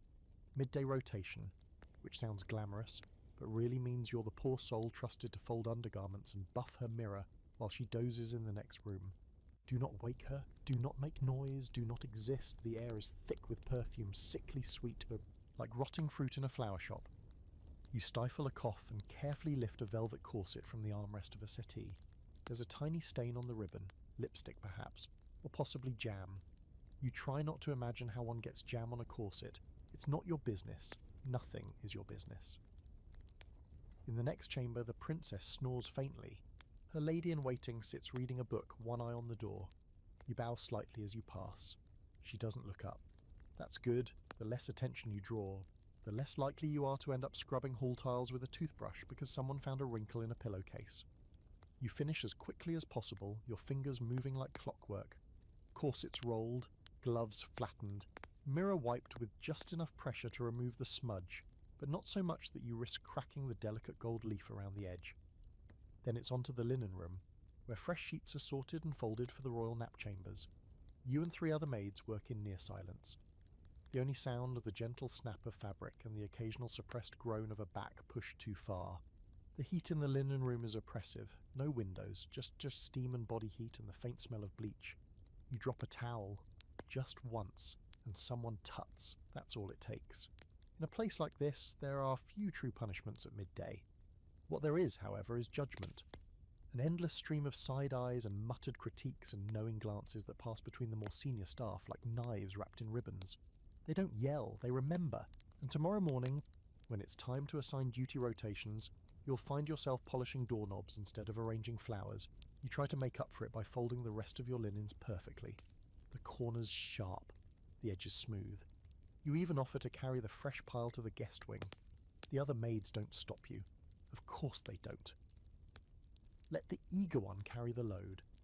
The guest wing smells faintly of lavender and ego. You pass doors lined in silk, rugs so soft your footsteps vanish, and portraits that glare down at you with centuries of disdain. You deliver the linen to a room you've never entered before, a quiet chamber with sunlight falling across the floor in long, lazy strips. You linger a moment. Just long enough to notice something odd. A single glove lying beneath the vanity. Not a servant's glove. This one is expensive, beaded, too small for a man's hand, too large for the princess's. You shouldn't touch it, but you do. You pick it up, brush off the dust, and place it neatly on the vanity. And then you see it, the edge of a folded paper tucked behind a vase. Now you should walk away, but your hand moves before your brain can catch it. Just a glance, one word, one name. Westerly, your stomach flips. The Baron Westerly has been the centre of whispered conversations for days. He's not staying in this wing, this isn't his glove. Why is his name here? You don't take the note. You don't touch it again. You just leave it exactly where it was, return to the hallway, and walk away like nothing happened. Because you know better. You're sweating now, not from the heat, from the pressure of knowing one thing too many. Back in the scullery, it's time to scrub boots. Dozens of them, muddy, cracked, sometimes still damp from the morning's garden strolls. You work alongside a boy who barely speaks. He has a scar on his ear and refuses to meet your eyes. Someone told you he used to be a kitchen lad, until he broke a plate that belonged to a foreign ambassador. Now he does boots, and only boots. He speaks today, though. You seen the girl? You pause. Which girl? He shrugs. The one with the dark hair, never talks, wore a green apron. Your pulse skips. When? This morning, East Corridor. You nod, but say nothing else. You don't want to encourage conversation, not about her, because here's the thing, no one can prove she was involved with the dog. No one even knows her name, but her absence is noticeable, and people have started to whisper. The palace eats its own. Not loudly, not with teeth, quietly, with absence. There's a historical argument, one you once overheard from a retired court scribe, that the palace was less a home than a living organism. It digests people, breaks them down, turns them into fuel. Maids, footmen, stewards, nobles, doesn't matter. If you feed it enough secrets and service, you might survive. If not, you dissolve. By late afternoon, the nobles begin to rise. You hear bells ringing across the halls. Time to fetch tea, time to dress, time to pretend nothing happened while they were dreaming. And you? You're on your knees, brushing scuffs off a lord's shoes, your hands raw, your mind turning over the note behind the vase. Something's happening. Something has already happened. And you're in it now, whether you want to be or not. You find the note, not the same one you saw tucked behind the vase yesterday. A new one, slipped under your straw-stuffed pillow in the servants' dormitory, like a secret hand pressed to your mouth. You wake before dawn, as always, dragging your limbs toward duty and discomfort, and you nearly miss it. A corner of parchment peeking out, folded so small it looks like nothing. But you see it. There's no wax seal, no signature. Just fun words scrawled in a hurried, almost childlike hand. He knows. Meet me tonight. No name, no time, no room, just tonight. Whoever wrote this assumes you'll understand, and the terrifying thing is you do. It starts with that name, Westerly. Since you saw it behind the vase, you've heard it echo again and again, passing through halls like a gust of wind that never settles. First whispered in the linen room, then muttered near the servants' staircase, then again from the lips of a footman who suddenly stopped speaking when he saw you standing too close. You haven't spoken about the note, not to Agatha, not even to the boy with the scarred ear who suddenly started humming sad songs during boot duty. But it's as if your silence has weight now, as if your quiet has begun making noise. You've been noticed, and now someone's asking you to meet them. You hide the note beneath your sleeve and press it flat against your wrist, heart racing. Then you go about your day like nothing's changed. The irony, of course, is that everything has. Morning brings errands. Of course it does. The palace is indifferent to your existential crisis. It still demands chamber pots to be emptied, ribbons to be pressed, collars to be straightened. You're sent to the second-floor music chamber to collect an unused harp stool, which turns out to be wedged between a broken candelabra and a family of mice who clearly resent your presence. While you drag it out, one of the princess's ladies-in-waiting saunters in. She doesn't see you, or pretends not to. She glides across the room, flings herself at the piano, and plays 3 discordant notes before slamming the lid shut again. Then she sighs, loud and dramatic. I hate waiting. You freeze, A few seconds pass. She glances around the room. You're still crouched low, partly behind the harp. She doesn't see you. Then she mutters, "He said the east corridor, tonight." Your breath catches. You crouch lower, gripping the harp stool like it's your only anchor. She rises and leaves, her perfume lingering like a mocking smile. Once she's gone, you slowly stand, heart thudding in your ears. You've just heard a piece of the same puzzle. Different voice, same game. The rest of the day passes in a blur of scrubbing, polishing and watching. Every footstep, every glance, every shift in tone feels loaded now. The palace hums with secrets, and you're no longer on the outside of them. There's a scholarly theory you once heard a clerk muttering while drunk on cooking wine, that palaces are theatres and the nobility are actors, but it's the servants who write the scripts, because we know when things happen, where, we know who met whom when they returned, what they were wearing, whether their shoes were muddy. We know more than anyone realises. The only question is, what do we do with it? By twilight you've chosen. You tuck the original note into your apron and slip away between dinner shifts. You're not on food service tonight, thankfully. Another maid owes you a favour and has taken your place polishing the silver forks for the main table. You whisper a quiet thank you to the ghost of whatever good luck follows you and vanish into the corridors. The east wing is darker at night. Fewer lanterns, fewer footsteps, as if the palace itself is trying to hush you. You walk slowly, listening. No one follows, not yet. You find the corridor, just off the side of the long guest hallway, where tapestries muffle sound and the window panes sweat in the chill. A narrow, mostly unused passage, lined with portraits of grim old men in powdered wigs who look like they disapprove of everything. You wait. The minutes stretch, and then someone steps from the shadows. It's the maid, the one with the dark hair, the one who vanished the day the dog went missing. Her apron is stained, her expression unreadable. She doesn't speak at first, just studies you. "You saw me," she says finally. You nod. She looks tired and angry and very, very afraid. "I didn't take the dog," she says. "I was there because of the letter." You say nothing. Let her keep going. "It was a warning, left for the Duchess, about Westerly. Someone's been watching him. I was told to place it somewhere she'd find it." "By who?" She hesitates. "I don't know their name, only that they call themselves the Mirror." The Mirror. You've never heard that name before, but it feels old, like a secret tucked behind another secret. She glances over her shoulder. "There's more. I can't tell you here." "Then where?" She reaches into her apron and presses a folded note into your hand. "Second floor. North Library. Behind the globe." Before you can speak again, she's gone, vanished back into the walls like steam through a crack. You wait another minute. Then you go. You don't run. Running is suspicious. You walk slowly, evenly, breathing like someone who isn't currently holding an anonymous note from a possibly criminal maid. You reach the North Library without being seen. It's dark, unused at this hour. You find the globe, an enormous dust-covered thing that spins with a creak like a dying crow. Behind it, tucked into the panelling, is a small leather book. You open it. Not a journal, not quite. It's a list. Names, dates, locations.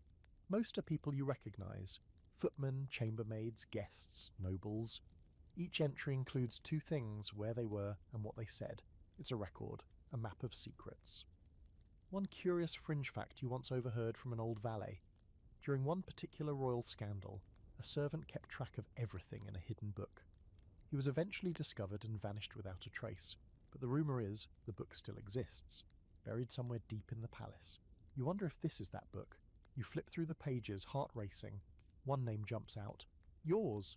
You slam the book shut. The last entry? Saw the chambermaid. She knows. Royal visitors are the closest thing to a natural disaster the palace ever experiences.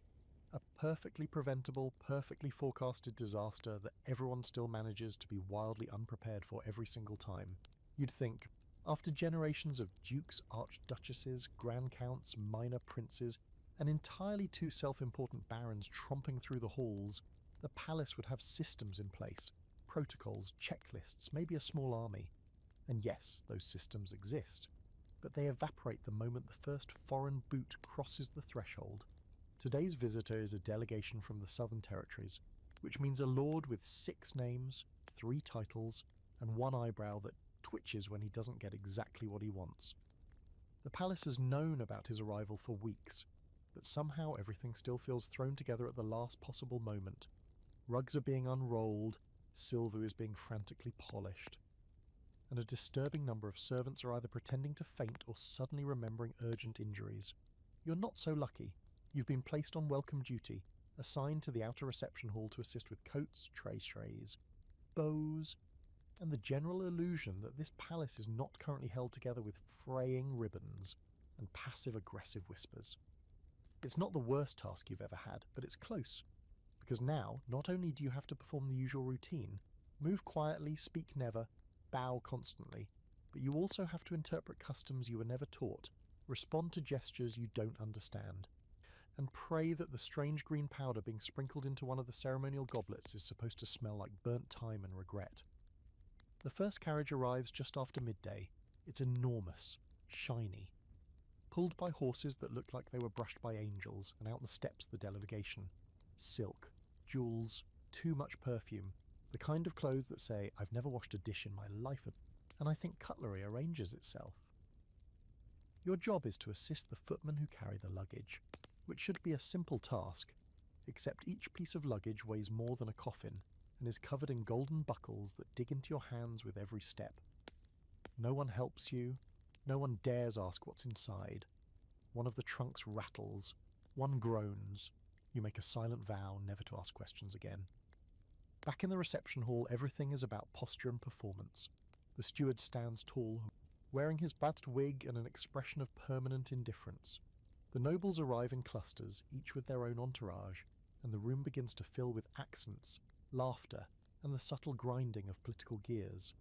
You carry trays of refreshments, tiny cakes, chilled fruit, wine that costs more than your family makes in a year, and try not to trip over the trailing hem of the Marquess of Breville's ceremonial robe. He looks you up and down like you're a stain, then snaps his fingers. You bring him wine. One curious detail about royal visits: the rules of hierarchy shift. Suddenly, people who usually outrank everyone else are being deferential. Why? Because the visiting nobles might be richer, or might be in favour with the king, or might own a fleet of ships the crown needs for the upcoming trade negotiations. It turns the palace into a game board with invisible squares. You never know who's allowed to speak first, or who will be punished for speaking at all. You witness one such misstep as the Count of Lyrian attempts to greet the southern ambassador with a compliment that, in the ambassador's language, is actually a mild insult regarding goat herding. The ambassador laughs coldly. A servant is immediately sent to fetch a translator. That servant slips on a recently waxed step and crashes into a fruit tray. 2 maids are blamed. One is reassigned to the freezing cellar, the other is you, temporarily at least. You're sent to assist in the guest wing, preparing rooms for the southern lords. The rooms are, of course, not ready. Despite the palace's weeks of preparation, the mattress linens are mismatched, the tapestries are faded, and one guest room still reeks faintly of boiled cabbage from a previous tenant who, rumour has it, only ate soup. You scramble with 2 other maids to swap bedding, relight the hearth, and decant lavender water into tiny porcelain bowls. The guests haven't even seen the rooms yet, but already the anxiety is thick in the air. You tuck the corner of the last sheet with trembling fingers, half listening to the hallway buzz. Then you hear the name again. Westerly, not from a servant, from a guest. You freeze. "He's involved," the voice says. "I told you. He's using this visit to distract." You inch closer to the half-open door. Inside, 2 nobles stand near the fire, backs turned. One in deep violet, the other in hunter green. You can't see their faces, but the tension in their shoulders says everything. "The girl?" one asks. "Gone, quietly. For now, you slip away before they can see you. You've learned when to run." By evening, the palace is glowing with candlelight. Music spills from the drawing room. Nobles dine on goose confit and sugared plums while servants refill goblets and pretend not to listen. You carry a tray through the music chamber and pause just long enough to see the ambassador nod toward Westerly. They know each other. There's a long, loaded look exchanged between them, one that says everything without a single word. A footman comes to your elbow. You move on. Back below stairs, the servants are tense. Everyone's working longer shifts. Everyone's being watched. Rumours buzz like flies around meat. Someone says a letter was intercepted. Someone else whispers that the Queen's personal physician was seen burning papers in the west courtyard last night. Agatha corners you in the laundry hallway. You've heard the name, haven't you? You nod. She leans in. Then you should know this. Westerly has been here before, years ago. Same face, same charm, different name. Why does no one say anything? Because, she says quietly, he knows how to stay in favour.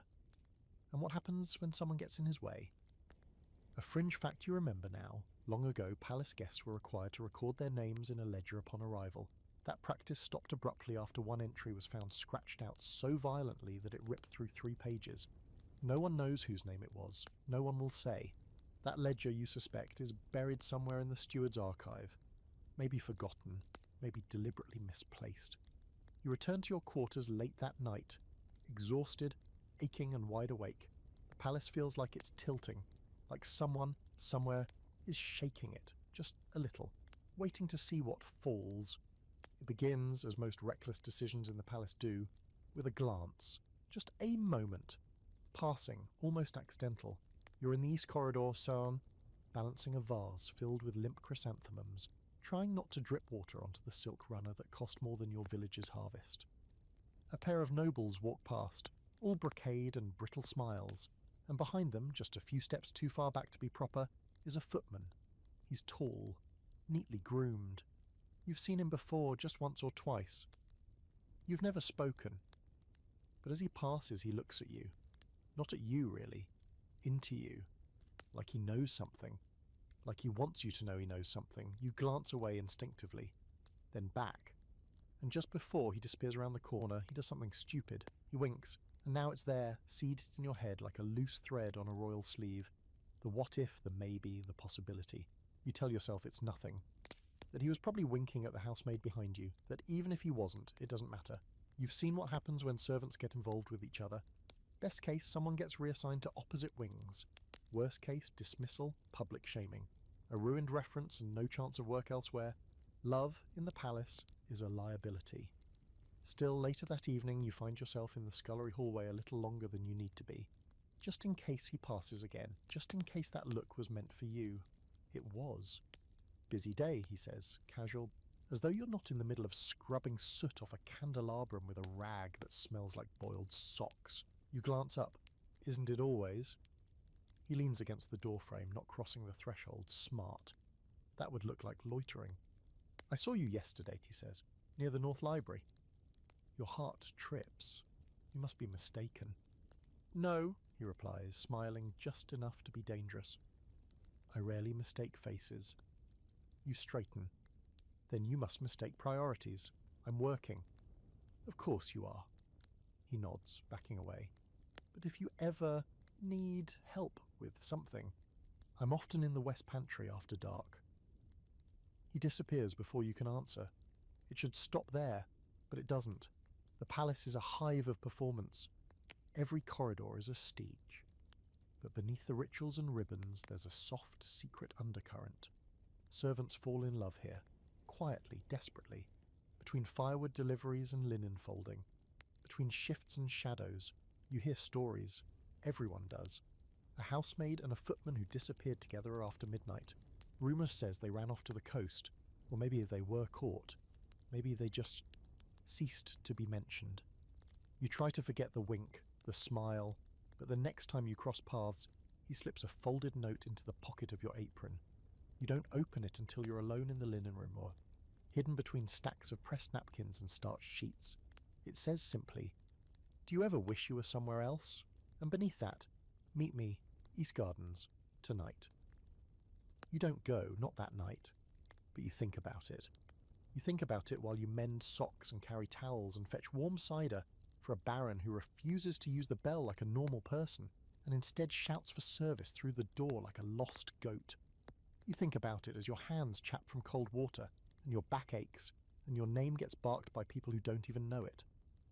The next night, you pour. The East Gardens are quiet Hosei, just beginning to bloom under the moonlight. Not many nobles come here. Too plain.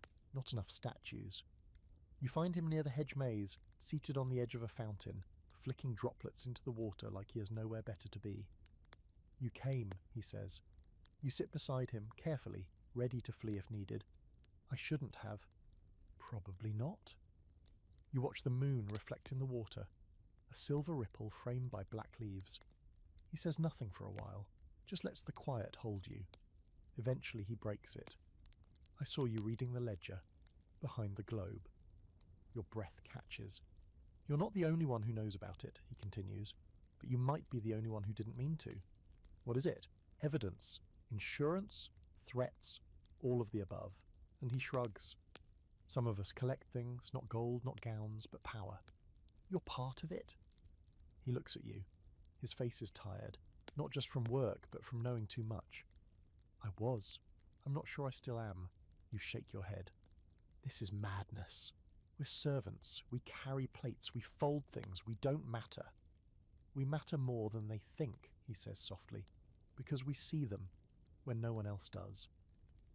You feel the pull between you then, not just attraction, but understanding, a shared frustration, a shared danger, a historical curiosity. Some royal households had underground courts of their own, secret gatherings of servants who mimicked the lords above. They held trials, passed judgments, carried out punishments, all beneath the surface. Some say it was satire. Others say it was survival, a way to reclaim control, however fleeting. The palace's servant halls have whispers of something similar. You've never seen it, but now, sitting here, you begin to believe it might be real. He leans closer. "They're planning something. Westerly, the mirror. That girl you saw, she's not working alone." "And me?" you ask. "Why tell me any of this?" "Because," he says, "you're in it now. And I'd rather you weren't eaten alive." You both sit in silence after that, the kind that says too much. Eventually he stands. "I should go." You nod. As he walks away, he stops once. "Be careful. Not just with them, with us, with this." You don't sleep that night. You lie awake thinking about that first glance, the wink, the name in the ledger, the missing girl, the secrets curling around the palace like vines looking for a neck to squeeze. And you wonder, did you just make a connection or a mistake? The Queen's slipper is missing. Sounds like the start of a fairy tale, doesn't it? Something light, charming, whimsical, except there's nothing whimsical about a royal slipper gone rogue in a palace like this. It's not glass, it's not magical. It's embroidered silk imported from the east, lined with rabbit fur and stitched with thread finer than anything you've ever touched. And it's missing. That makes it a catastrophe. You first hear about it during morning linen duty, when a red-faced valet crashes into the laundry alcove shouting, "The Queen's slipper is gone!" Like he's just discovered the moon has vanished from the sky. A half-dozen maids nearly drop their basins. One actually does, spilling lavender-scented rinse water all over a basket of just-dried napkins. The story spreads like fire through dry thatch. By the time you reach the service hall, it's already been retold 10 different ways. The Queen woke to find one slipper missing from its stand. Only one, the left. The right was still perfectly in place. No servants reported moving it. The chambermaid insists she never touched it. The valet swears he laid them both out the night before, side by side like sleeping birds. But now, one bird has flown. The steward is furious. He paces through the corridors with the expression of a man ready to throw someone out a window. "A slipper," he says, voice tight with disbelief. "Of all things to lose, do you understand how symbolic it is? How humiliating it will be if it's not found? The Queen's foot cannot be seen bare, not even in rumour."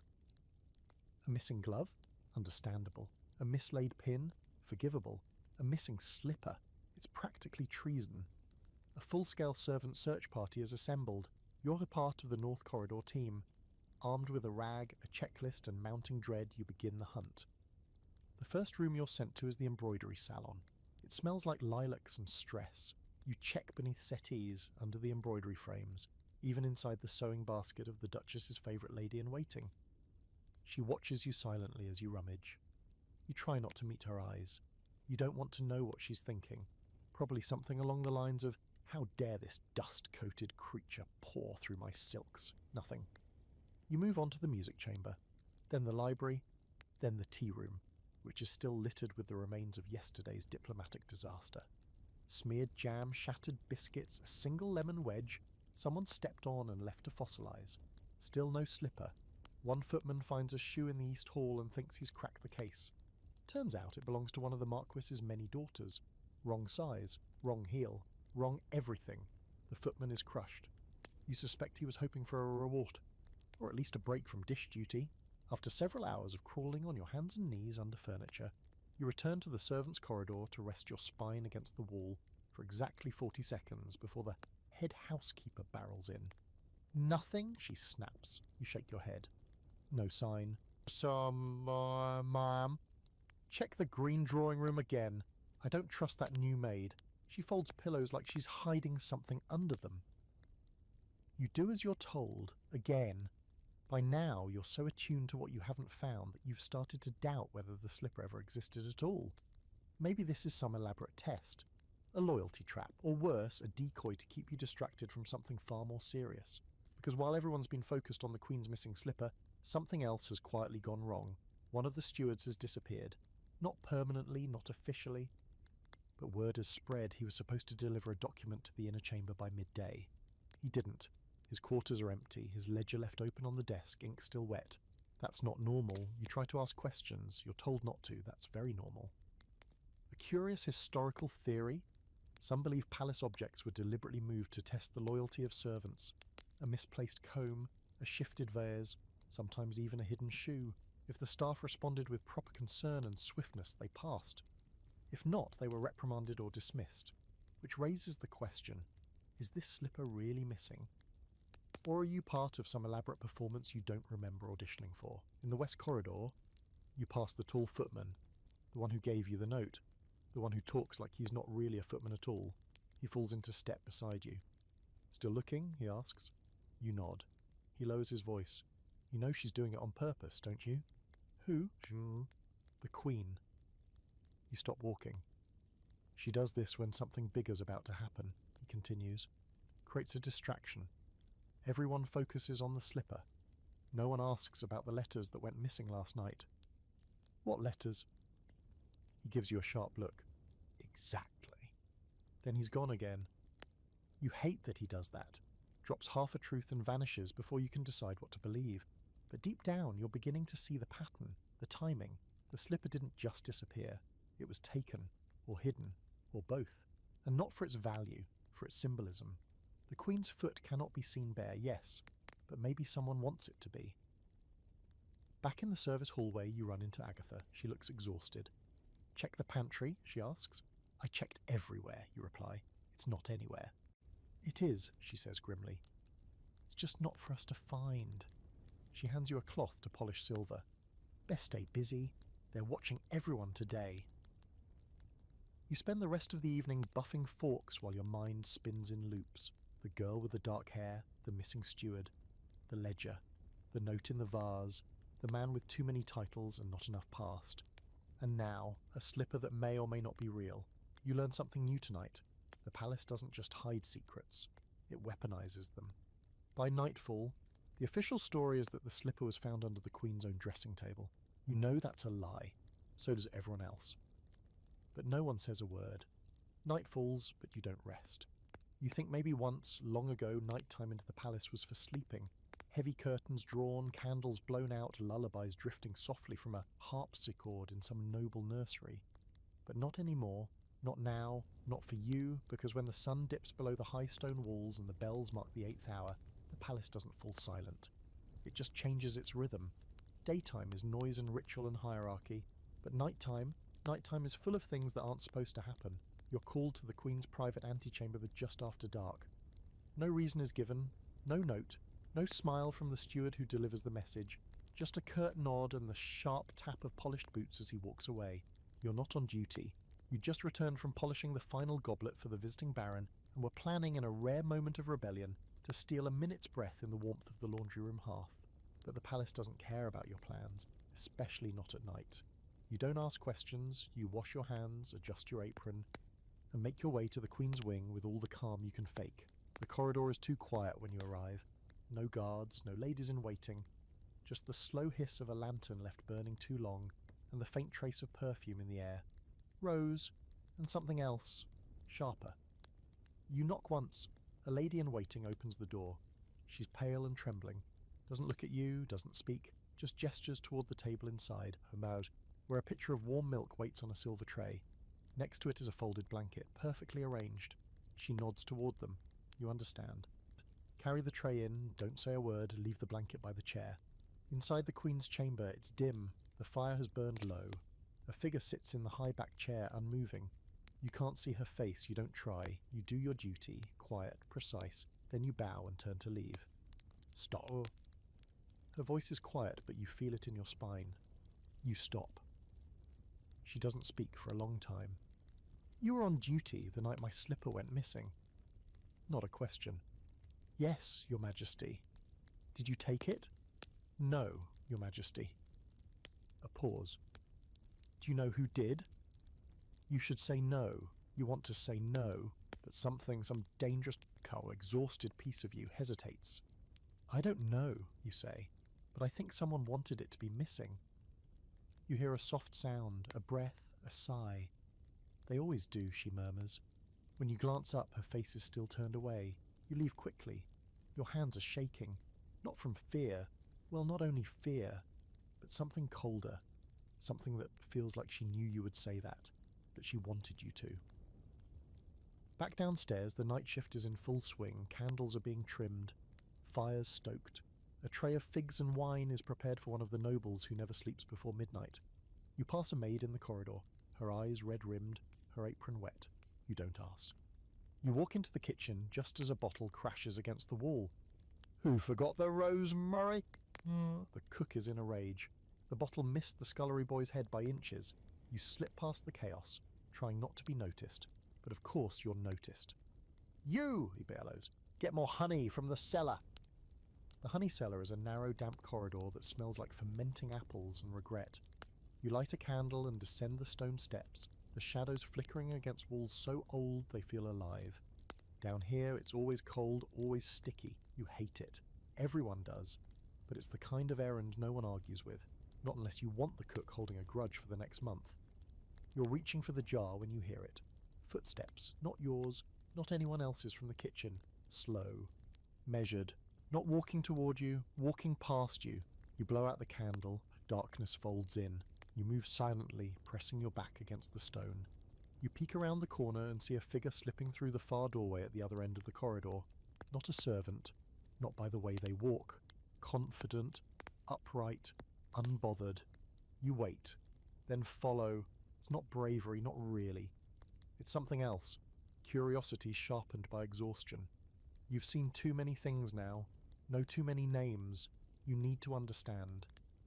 The figure leads you past the lower pantry, into the disused storage wing where old tapestries and furniture are kept under dusty tarps. You round the corner, and there they are, Baron Westerly. He's speaking softly to someone else, a man whose quake you can't see. You only catch fragments. Time is running out. The steward suspects nothing. Midwinter will bring opportunity. Then a scroll changes hands, then they're gone. You don't follow this time, you stay frozen, breath held, heart pounding so loudly it echoes. When you return upstairs, the kitchen has gone quiet. Someone's crying in the corner, the cook is gone, you hand over the honey without a word. Later, when you finally stumble into your sleeping quarters, you find something resting on your thin blanket. A single candle and a match. No note this time, just the faint smell of wax, and a challenge, a fringe fact that bubbles up in your brain uninvited. In certain royal households, nighttime meetings were encoded with firelight.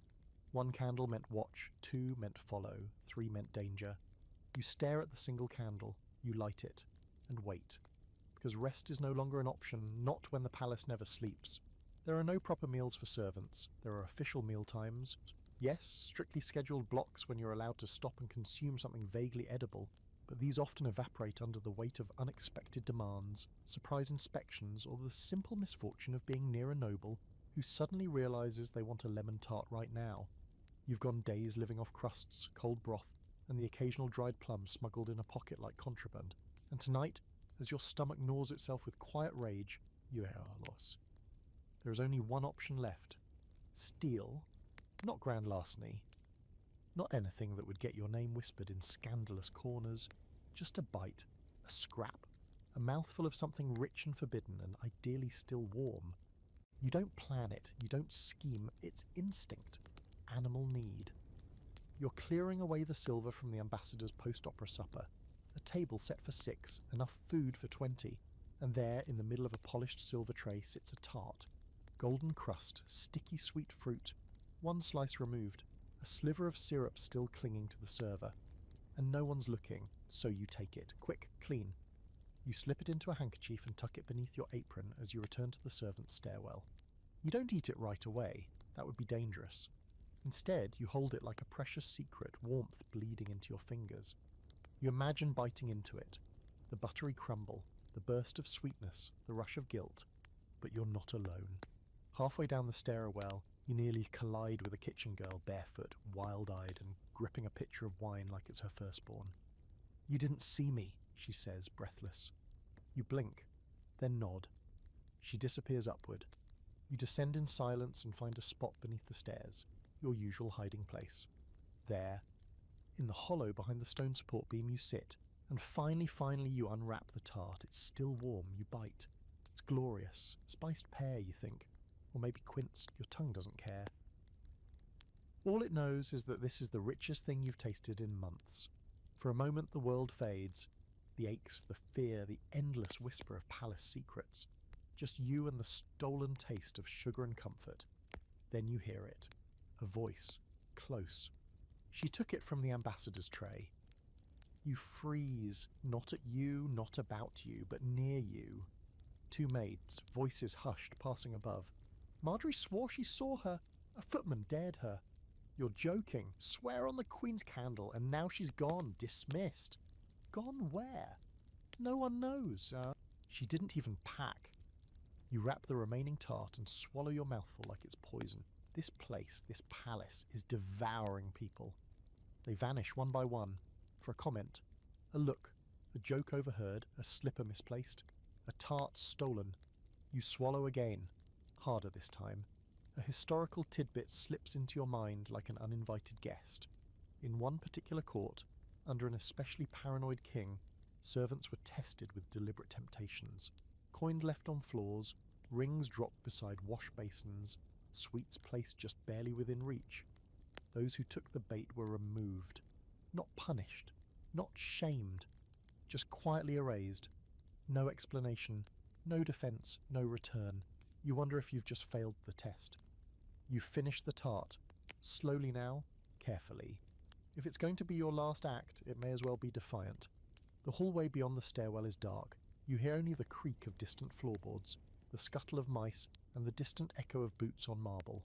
You wait until it fades, then rise, smooth your apron, tuck the handkerchief into your pocket like it never existed. The palace doesn't know you took the tart. Not yet, but it will, because everything surfaces eventually. Back in the servants' quarters, the tall footman is waiting. He leans against your bunk, arms folded. "Hungry?" You glare. He shrugs. "I told you, they're watching everyone. Food's a common test." "I didn't fail." He raises an eyebrow. "No, I survived." He grins at that. "Fair." Then more serious. "The steward is asking about you." Your heart skips. Why? Because you've been seen in places you shouldn't be. Because your name's come up too many times. Because they think you know more than you should. "Do I?" He shrugs again. "You do now." You sit on your narrow bunk. He remains standing. "There's a meeting tonight," he says. "After midnight. West Wing. Near the disused chapel. You want me to come? I want you to decide if you want to come." That's worse somehow. Being given the choice. You nod once, that's enough. He leaves without another word. You're alone again. The candle flickers on your bedside shelf. You stare at the flame, wondering how far you've slipped into this world of shadows and codes and vanishing names. Then you feel it, something tucked into your blanket. Another note. No handwriting this time, just a drawing, a single perfect tart, mockery, warning, joke. You crush it in your hand and toss it into the fire. And then you wait. Midnight takes forever to arrive. You busy yourself with menial tasks, polishing buttons, folding sheets that do not need folding, brushing your boots, anything to keep your hands moving, your brain from spiralling. At last, the bell tolls 12. You slip into the corridor, careful not to wake the others. Some snore, some mumble, one prays in her sleep. You reach the west wing without incident. It's cold here, the torches unlit. The walls hum with old secrets. You find the chapel. It's not locked. Inside are 5 figures. Servants, all familiar, none speak, until Agatha steps forward. You ate the tart. You don't answer, she smiles. Then you're ready. Ready for what, you don't know, but you nod anyway, because the palace is a game now. And you've decided you're not going to lose. The chapel smells like damp stone and forgotten prayers. It's been unused for years, officially declared structurally unsound, though you suspect that has less to do with any actual risk of collapse, and more to do with the political fallout from that time a foreign count got a nosebleed during Mass and claimed it was a divine warning. Now it's just another forgotten corner of the palace, full of broken pews, dust-thick altar cloths and echoes. But tonight, it holds something else, something alive. The 5 servants around you are watching, but not in the way nobles do. Judging, measuring. No, this is something quieter, colder. They're trying to decide what you are. If you're weak, if you're useful, if you can be trusted not to crumble the moment you see what really runs beneath the golden marble. Agatha nods once and the circle closes. Welcome to the fold, she says, like it's a name you should have heard before.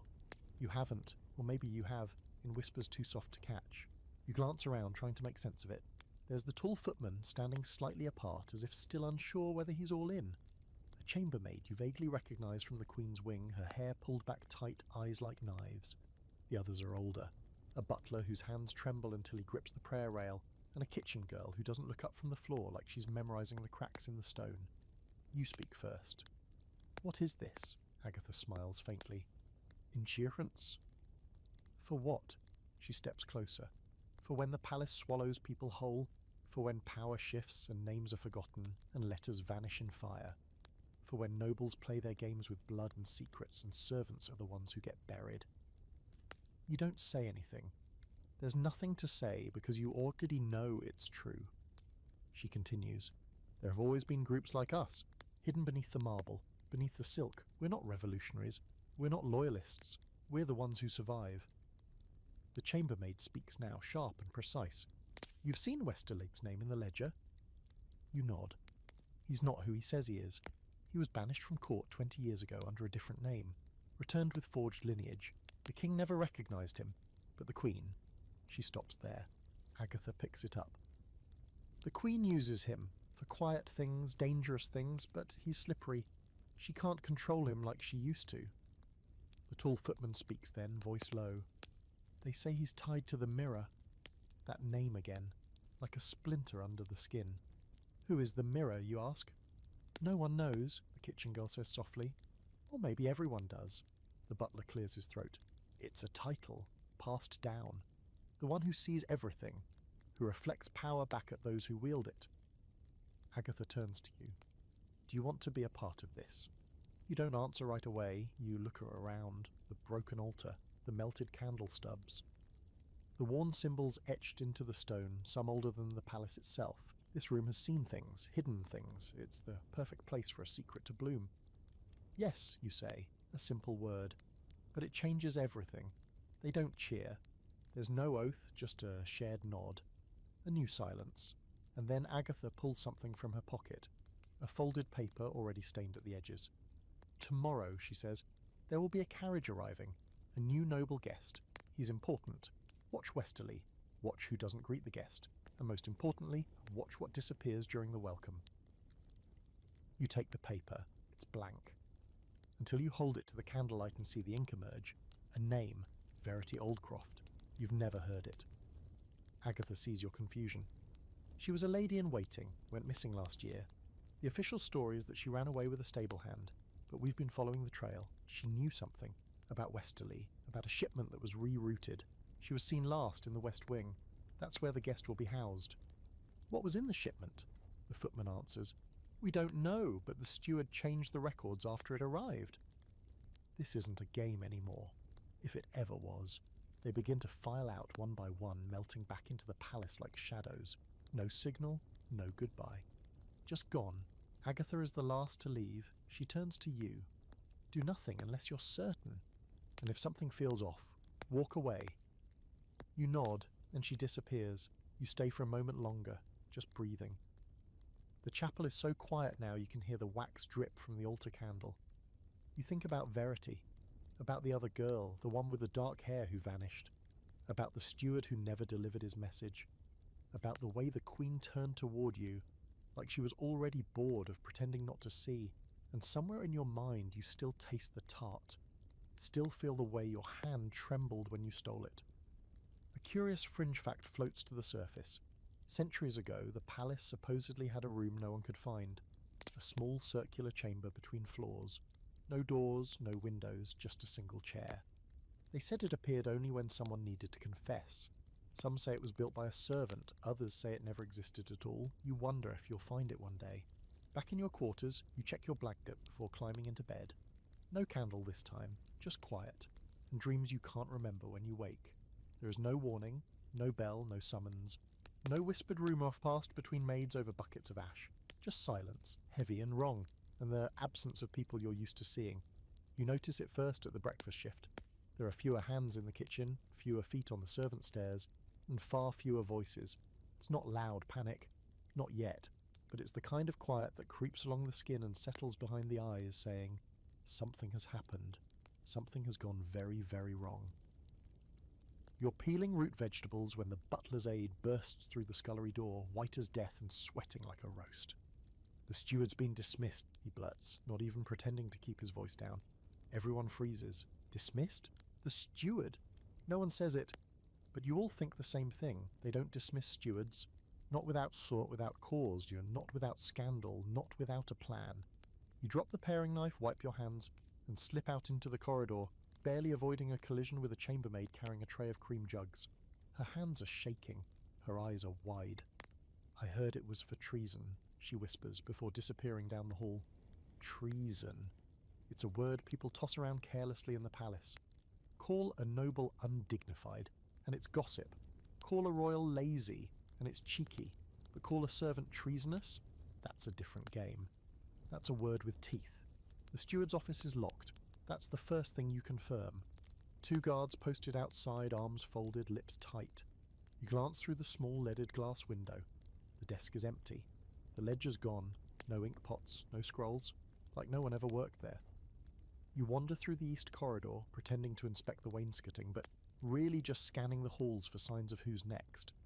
And that's when you notice something strange. The tapestry outside the Queen's private study is gone. Not removed for cleaning, gone. The wall behind it is blank stone, exposed, vulnerable. Which is odd because the palace doesn't do vulnerable. Every corner is wrapped in silk or illusion. You know that tapestry. You passed it every day on firewood duty last winter, woven with the crest of the old royal house, long since extinct. It was a leftover, barely noticed, until now, until someone decided it shouldn't be seen. Your stomach twists. Back in the servants' quarters, people are whispering, heads close, hands clenched. There's tension in the air like thunder pressing on your ears. And then, late that afternoon, the punishment bell rings. It tolls 3 times. Loud, slow, final. It hasn't rung in weeks. Not since the incident with the dog and the Duchess's silk curtains.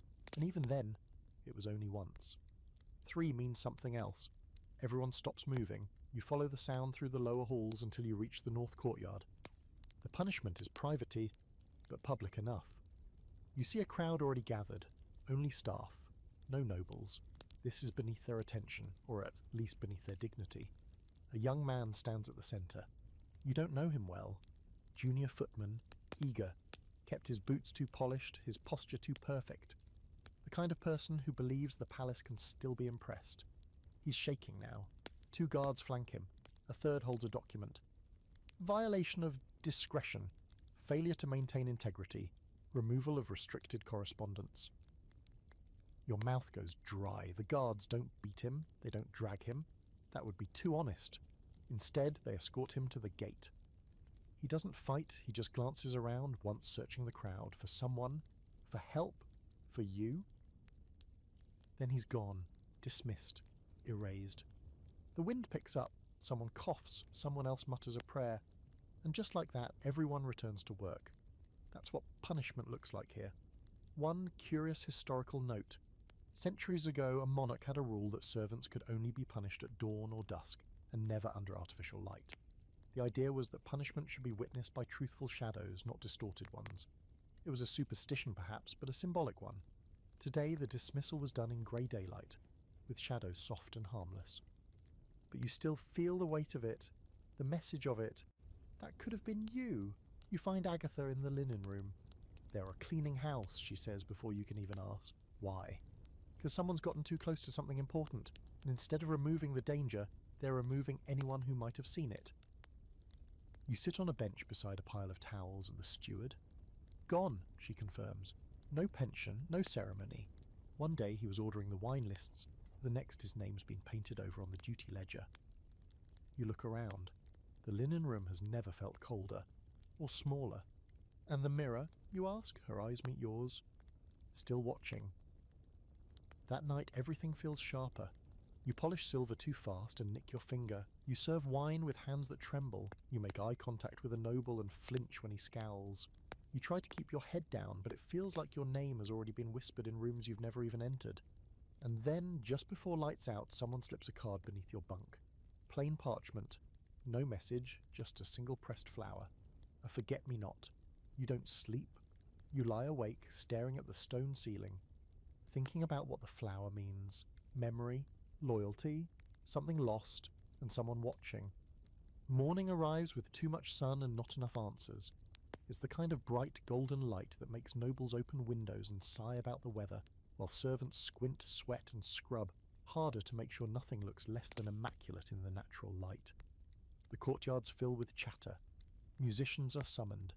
2 swans are released into the reflecting pool for ambience. It's all meant to look effortless, spontaneous, serene. You know better, because beneath the warm air and laughter you feel it. Tension threaded through every smile. Everyone's pretending. The nobles pretend they don't feel the shift in the palace's mood. The stewards pretend they haven't had 3 of their own vanish in a single week. And the servants? The servants pretend they're not being watched. But they are. You are. Agatha corners you in the corridor near the east scullery. She doesn't waste time. There's a key missing. You blink. A key? One of the master set. To the blue wing. You frown. That wing's been closed since winter. Exactly, she says. You both know what that means. When a part of the palace is closed, it's sealed, secured behind brass locks and woven lies. Usually it's for renovations or privacy, or, as in the case of the Blue Wing, something no one discusses. You've never been inside. You've heard things about the echoing ballroom with the no music, the stained glass windows too high to clean, the crumbling staircase where a foreign princess once broke her ankle and cursed the place forever. But now someone's gone in. I need you to find out who has the key, Agatha says, and I need you to be subtle. You arch an eyebrow. Have I ever not been subtle? She gives you a tight smile. You were caught eating the ambassador's tart. Fair point. You start by asking the laundry clerk. Keys often get turned in with uniforms sewn into cuffs or dropped into pockets by mistake. She doesn't recall anything missing, but she does remember something odd. A tunic returned without its name stitch. No initials, just a torn tag. Which colour, you ask? She hesitates. Dark green.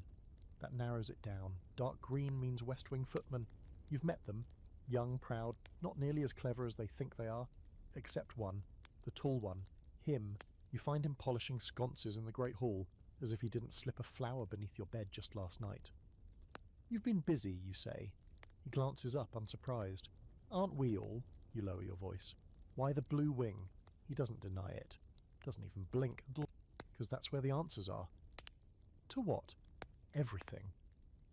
He finishes his polishing, then motions you to follow him, casual, like a servant leading another to fetch coal. But when you pass the archway and enter the narrow servants' stairwell, he stops. There's a room at the far end, but he says, past the ballroom. It's locked with more than just a key, but the mirror's symbol is carved into the door. Your breath catches. You saw it? He nods. Once, years ago, before I even knew what it meant. You study his face. And now? Now I think I was supposed to see it. He slips a folded note into your hand. Read it when you're alone. He vanishes down the stairs, leaving you in the echoing silence. You wait until you're back in the linen room before you unfold the paper. Inside is a diagram. Not a map exactly, but close. A section of the palace, narrow, specific. The blue wing, a red circle, marks the farthest room, and beneath it a phrase, "When memory fails, follow the glass." You don't know what it means, not yet. That night you do something dangerous. You break into the blue wing, you plan it for hours, time your steps, learn the guard rotations. Slip the borrowed key into your apron and tuck a candle into your bodice. You move like someone who's not entirely sure she wants to get there, but you do. The lock clicks open with a sound that seems too loud for a wing supposedly abandoned. You step inside. The air is different here. Dustier, yes, but also thicker. Like it remembers things. Like the walls might breathe if you get too close. You pass through rooms frozen in time. Chairs still angled toward cold hearths. Rugs faded by sun that hasn't touched them in years. A broken harp lies in one corner. Strings curled like dead vines. And then you find it. The ballroom. Even empty, it hums with energy. Light from the high stained glass windows falls in long, fractured ribbons, casting coloured patches on the cracked marble floor. You walk slowly, candle raised, watching your reflection stretch and bend across the mosaic tiles. At the far end, just as the diagram showed, there's a door. Heavy, wood, bound in iron. Carved into it, barely visible, a mirror, simple lines, a circle with a line through the centre. You reach for the handle. It's cold, locked. You expected that. But then something odd. There's no keyhole. You step back, searching the wall. Nothing. And that's when you remember the phrase, "When memory fails, follow the glass." You look up. There's a window above the door. Stained glass. But this one's different. All the other windows show flowers, stars, saints. But this one shows a mirror, shattered. And behind it a single eye. Watching. You take a step closer. And then a sound. Footsteps. Someone else is here. You blow out your candle and press yourself against the wall. The door doesn't open, but a whisper floats through the air. Your name. Just once. And then silence. You wait 5 minutes before moving again. Then you flee. Not running, just fast. Quiet. Focused. Back in your bunk, you unwrap the second note slipped under your blanket. You're getting close. Be careful. It's not signed, but the paper smells faintly of candle smoke and quince, the same scent as the ambassador's tarp. The palace wakes with the scent of smoke in the air. It's not fire, not quite, but something near it. Something scorched and metallic and wrong. You taste it on the back of your tongue before you even reach the hallway. It curls through the corridors like an omen, sharp and clinging, making the nobles wrinkle their powdered noses and servants exchange loaded glances over silver trays and linen carts. You dress quickly. No time to eat. Not that you could. The tight knot in your stomach is worse than hunger now. It's anticipation. Fear. Something's coming. In the kitchens, people speak in half sentences. A broken lantern, someone mutters. No, too much soot, not an accident. The stoke, they say, came from the records room. The one beneath the steward's old office. The one you're not supposed to know about. You know better. You slip away before you're missed. The corridor to the lower archives is guarded now. 2 footmen you don't recognise. Both tall, both silent. Neither meets your eyes. One of them fingers the hilt of his belt dagger as you pass. Not drawn, not threatening, but noticed. Back in the laundry room, Agatha is scrubbing a table like it insulted her personally. You don't speak until she does. They burned it. You nod. The records? Not all of them, just the ones that mattered. Westerly. And the girl. Verity Aldcroft. You clench your fists. What's left? Agatha glances up. Her sleeves are soaked. And her hair is pinned up hastily, but her eyes are sharper than ever. Memory, she says, and a few stubborn fools who still know how to look where they're not supposed to. She reaches under the basin and pulls out a folded bundle of cloth. Inside, a small journal, leather-bound, burned at the corner but intact. She hands it to you. It's hers. You sit, carefully. Your knees are weaker than they should be. The pages inside are written in a quick, tight script. Verities, you assume. Some pages are missing. Some are smudged with what might be ink or tears. But what's left tells enough.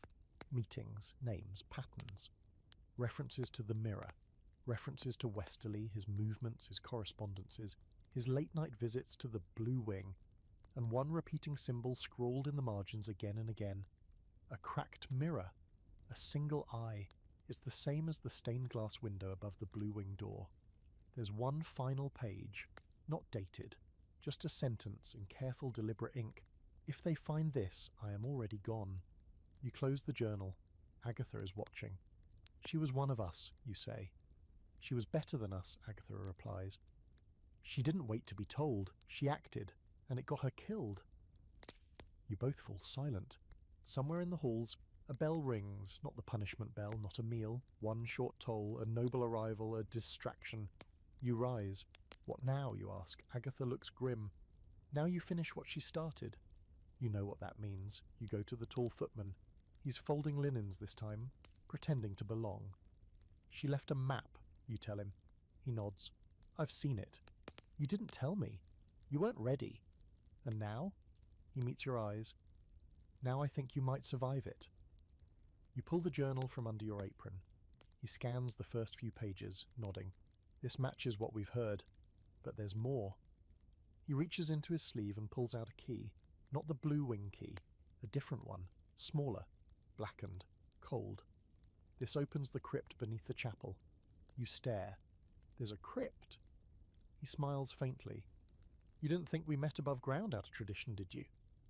You wait until dusk. You tell no one. The chapel is empty again, but this time it's not the altar you approach. It's the worn tile behind the third pew on the left, an old superstition, or so the maids say.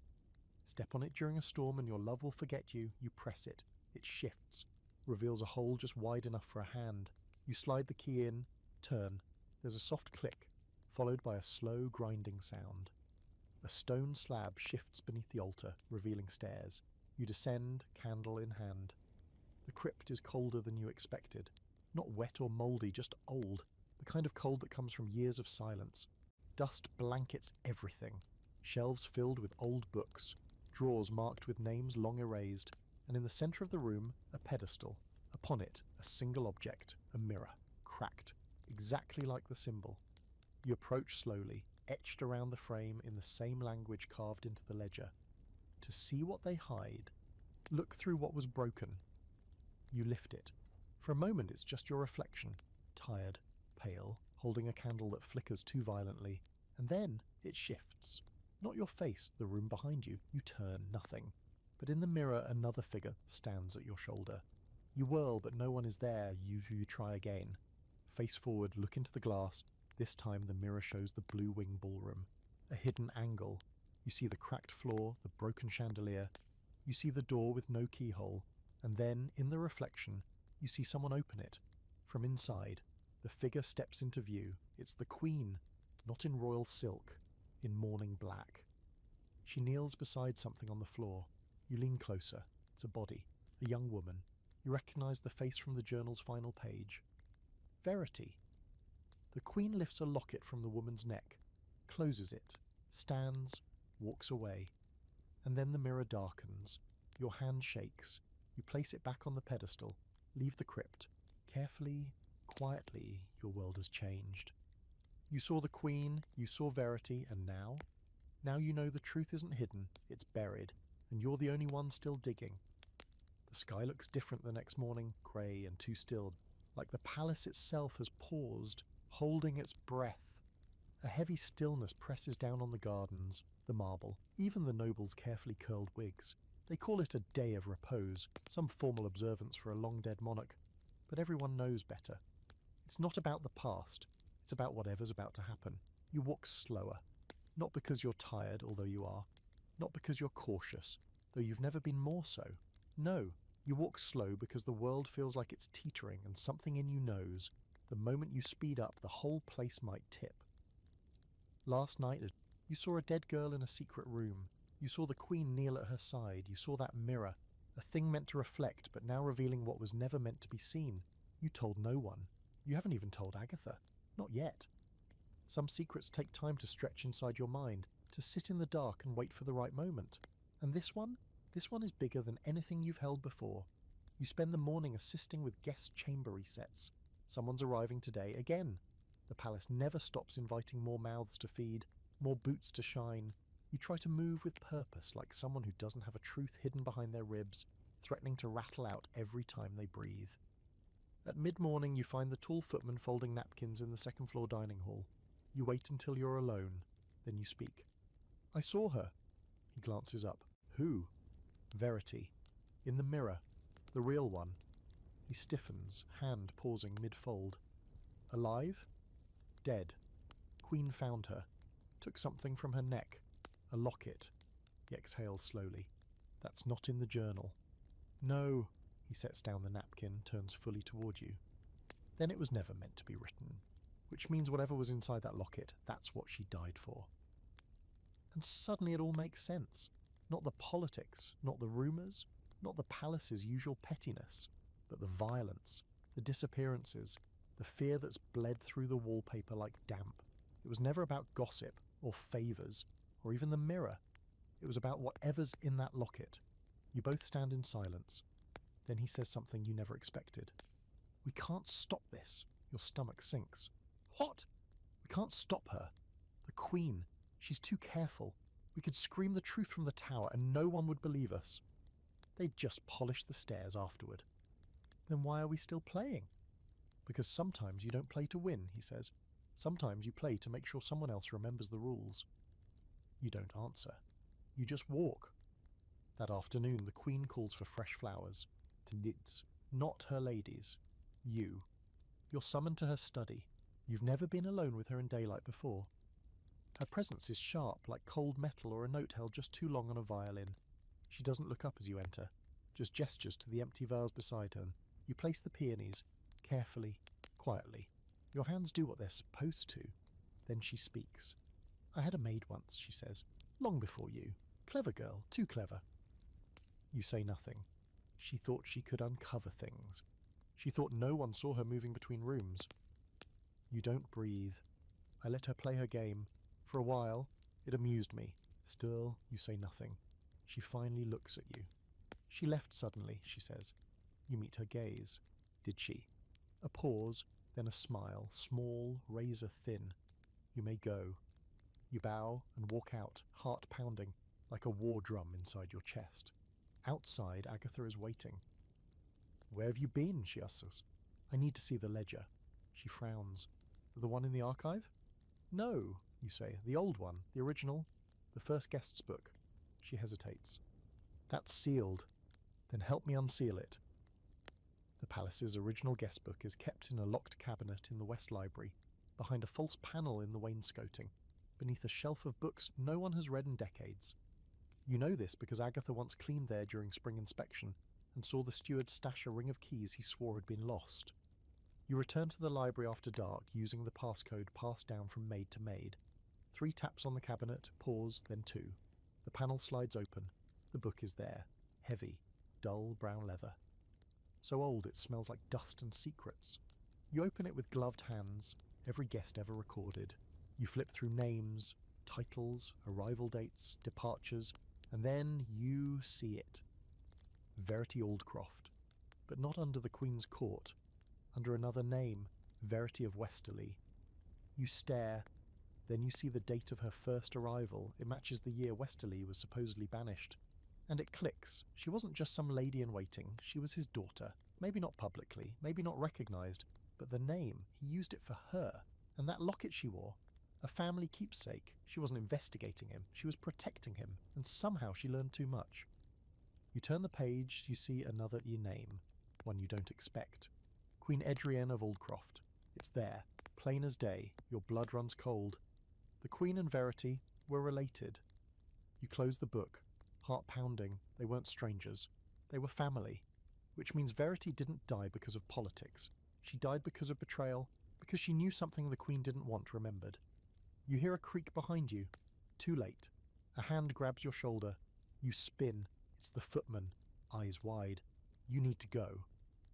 "I know the truth," you say. So does she. "I saw her in the mirror." He grabs your hand. Then there's one thing left. You run, not to your quarters, not to Agatha, you run to the chapel. To the crypt, to the mirror. You lift it again. This time the reflection is different. You don't see yourself, you see Verity. She's holding the locket. She opens it. Inside, not a portrait, a key. You gasp. The real secret isn't paper, it isn't names. It's a key to a door that hasn't been opened in years. You look up. The footman meets your eyes. Where does it lead? He answers quietly. To the real throne. And suddenly everything changes, because now you know what you're really standing in. Not a palace, a mask, and it's finally slipping. So, you made it, you really did. And let's just take a second to appreciate that, yeah? Because the odds of surviving a royal palace while tangled in betrayal are secrets, old guest ledgers, cursed wings, and a queen with eyes like knives. Not great. Honestly, you probably shouldn't have made it, but here you are, standing at the edge of the story with more than soot on your hands. You've held power. You've held truth. You've held a mirror to a palace that never wanted to be seen. Let's take a breath now. The candle burns low beside you. The sheets are warm. The fan's still humming softly in the corner like a tired little dragon. And the palace? It's still there, still full of secrets. Maybe now you walk its halls with your head a little higher. Maybe you left, maybe you took the mirror with you, or the key, or just the knowledge that you were once part of something bigger than linen duty and silver trays. Servants like you rarely make it into the history books, but make no mistake, without you nothing in that palace worked. Not the fires, not the gowns, not the power plays, and certainly not the lies. So yeah, you mattered.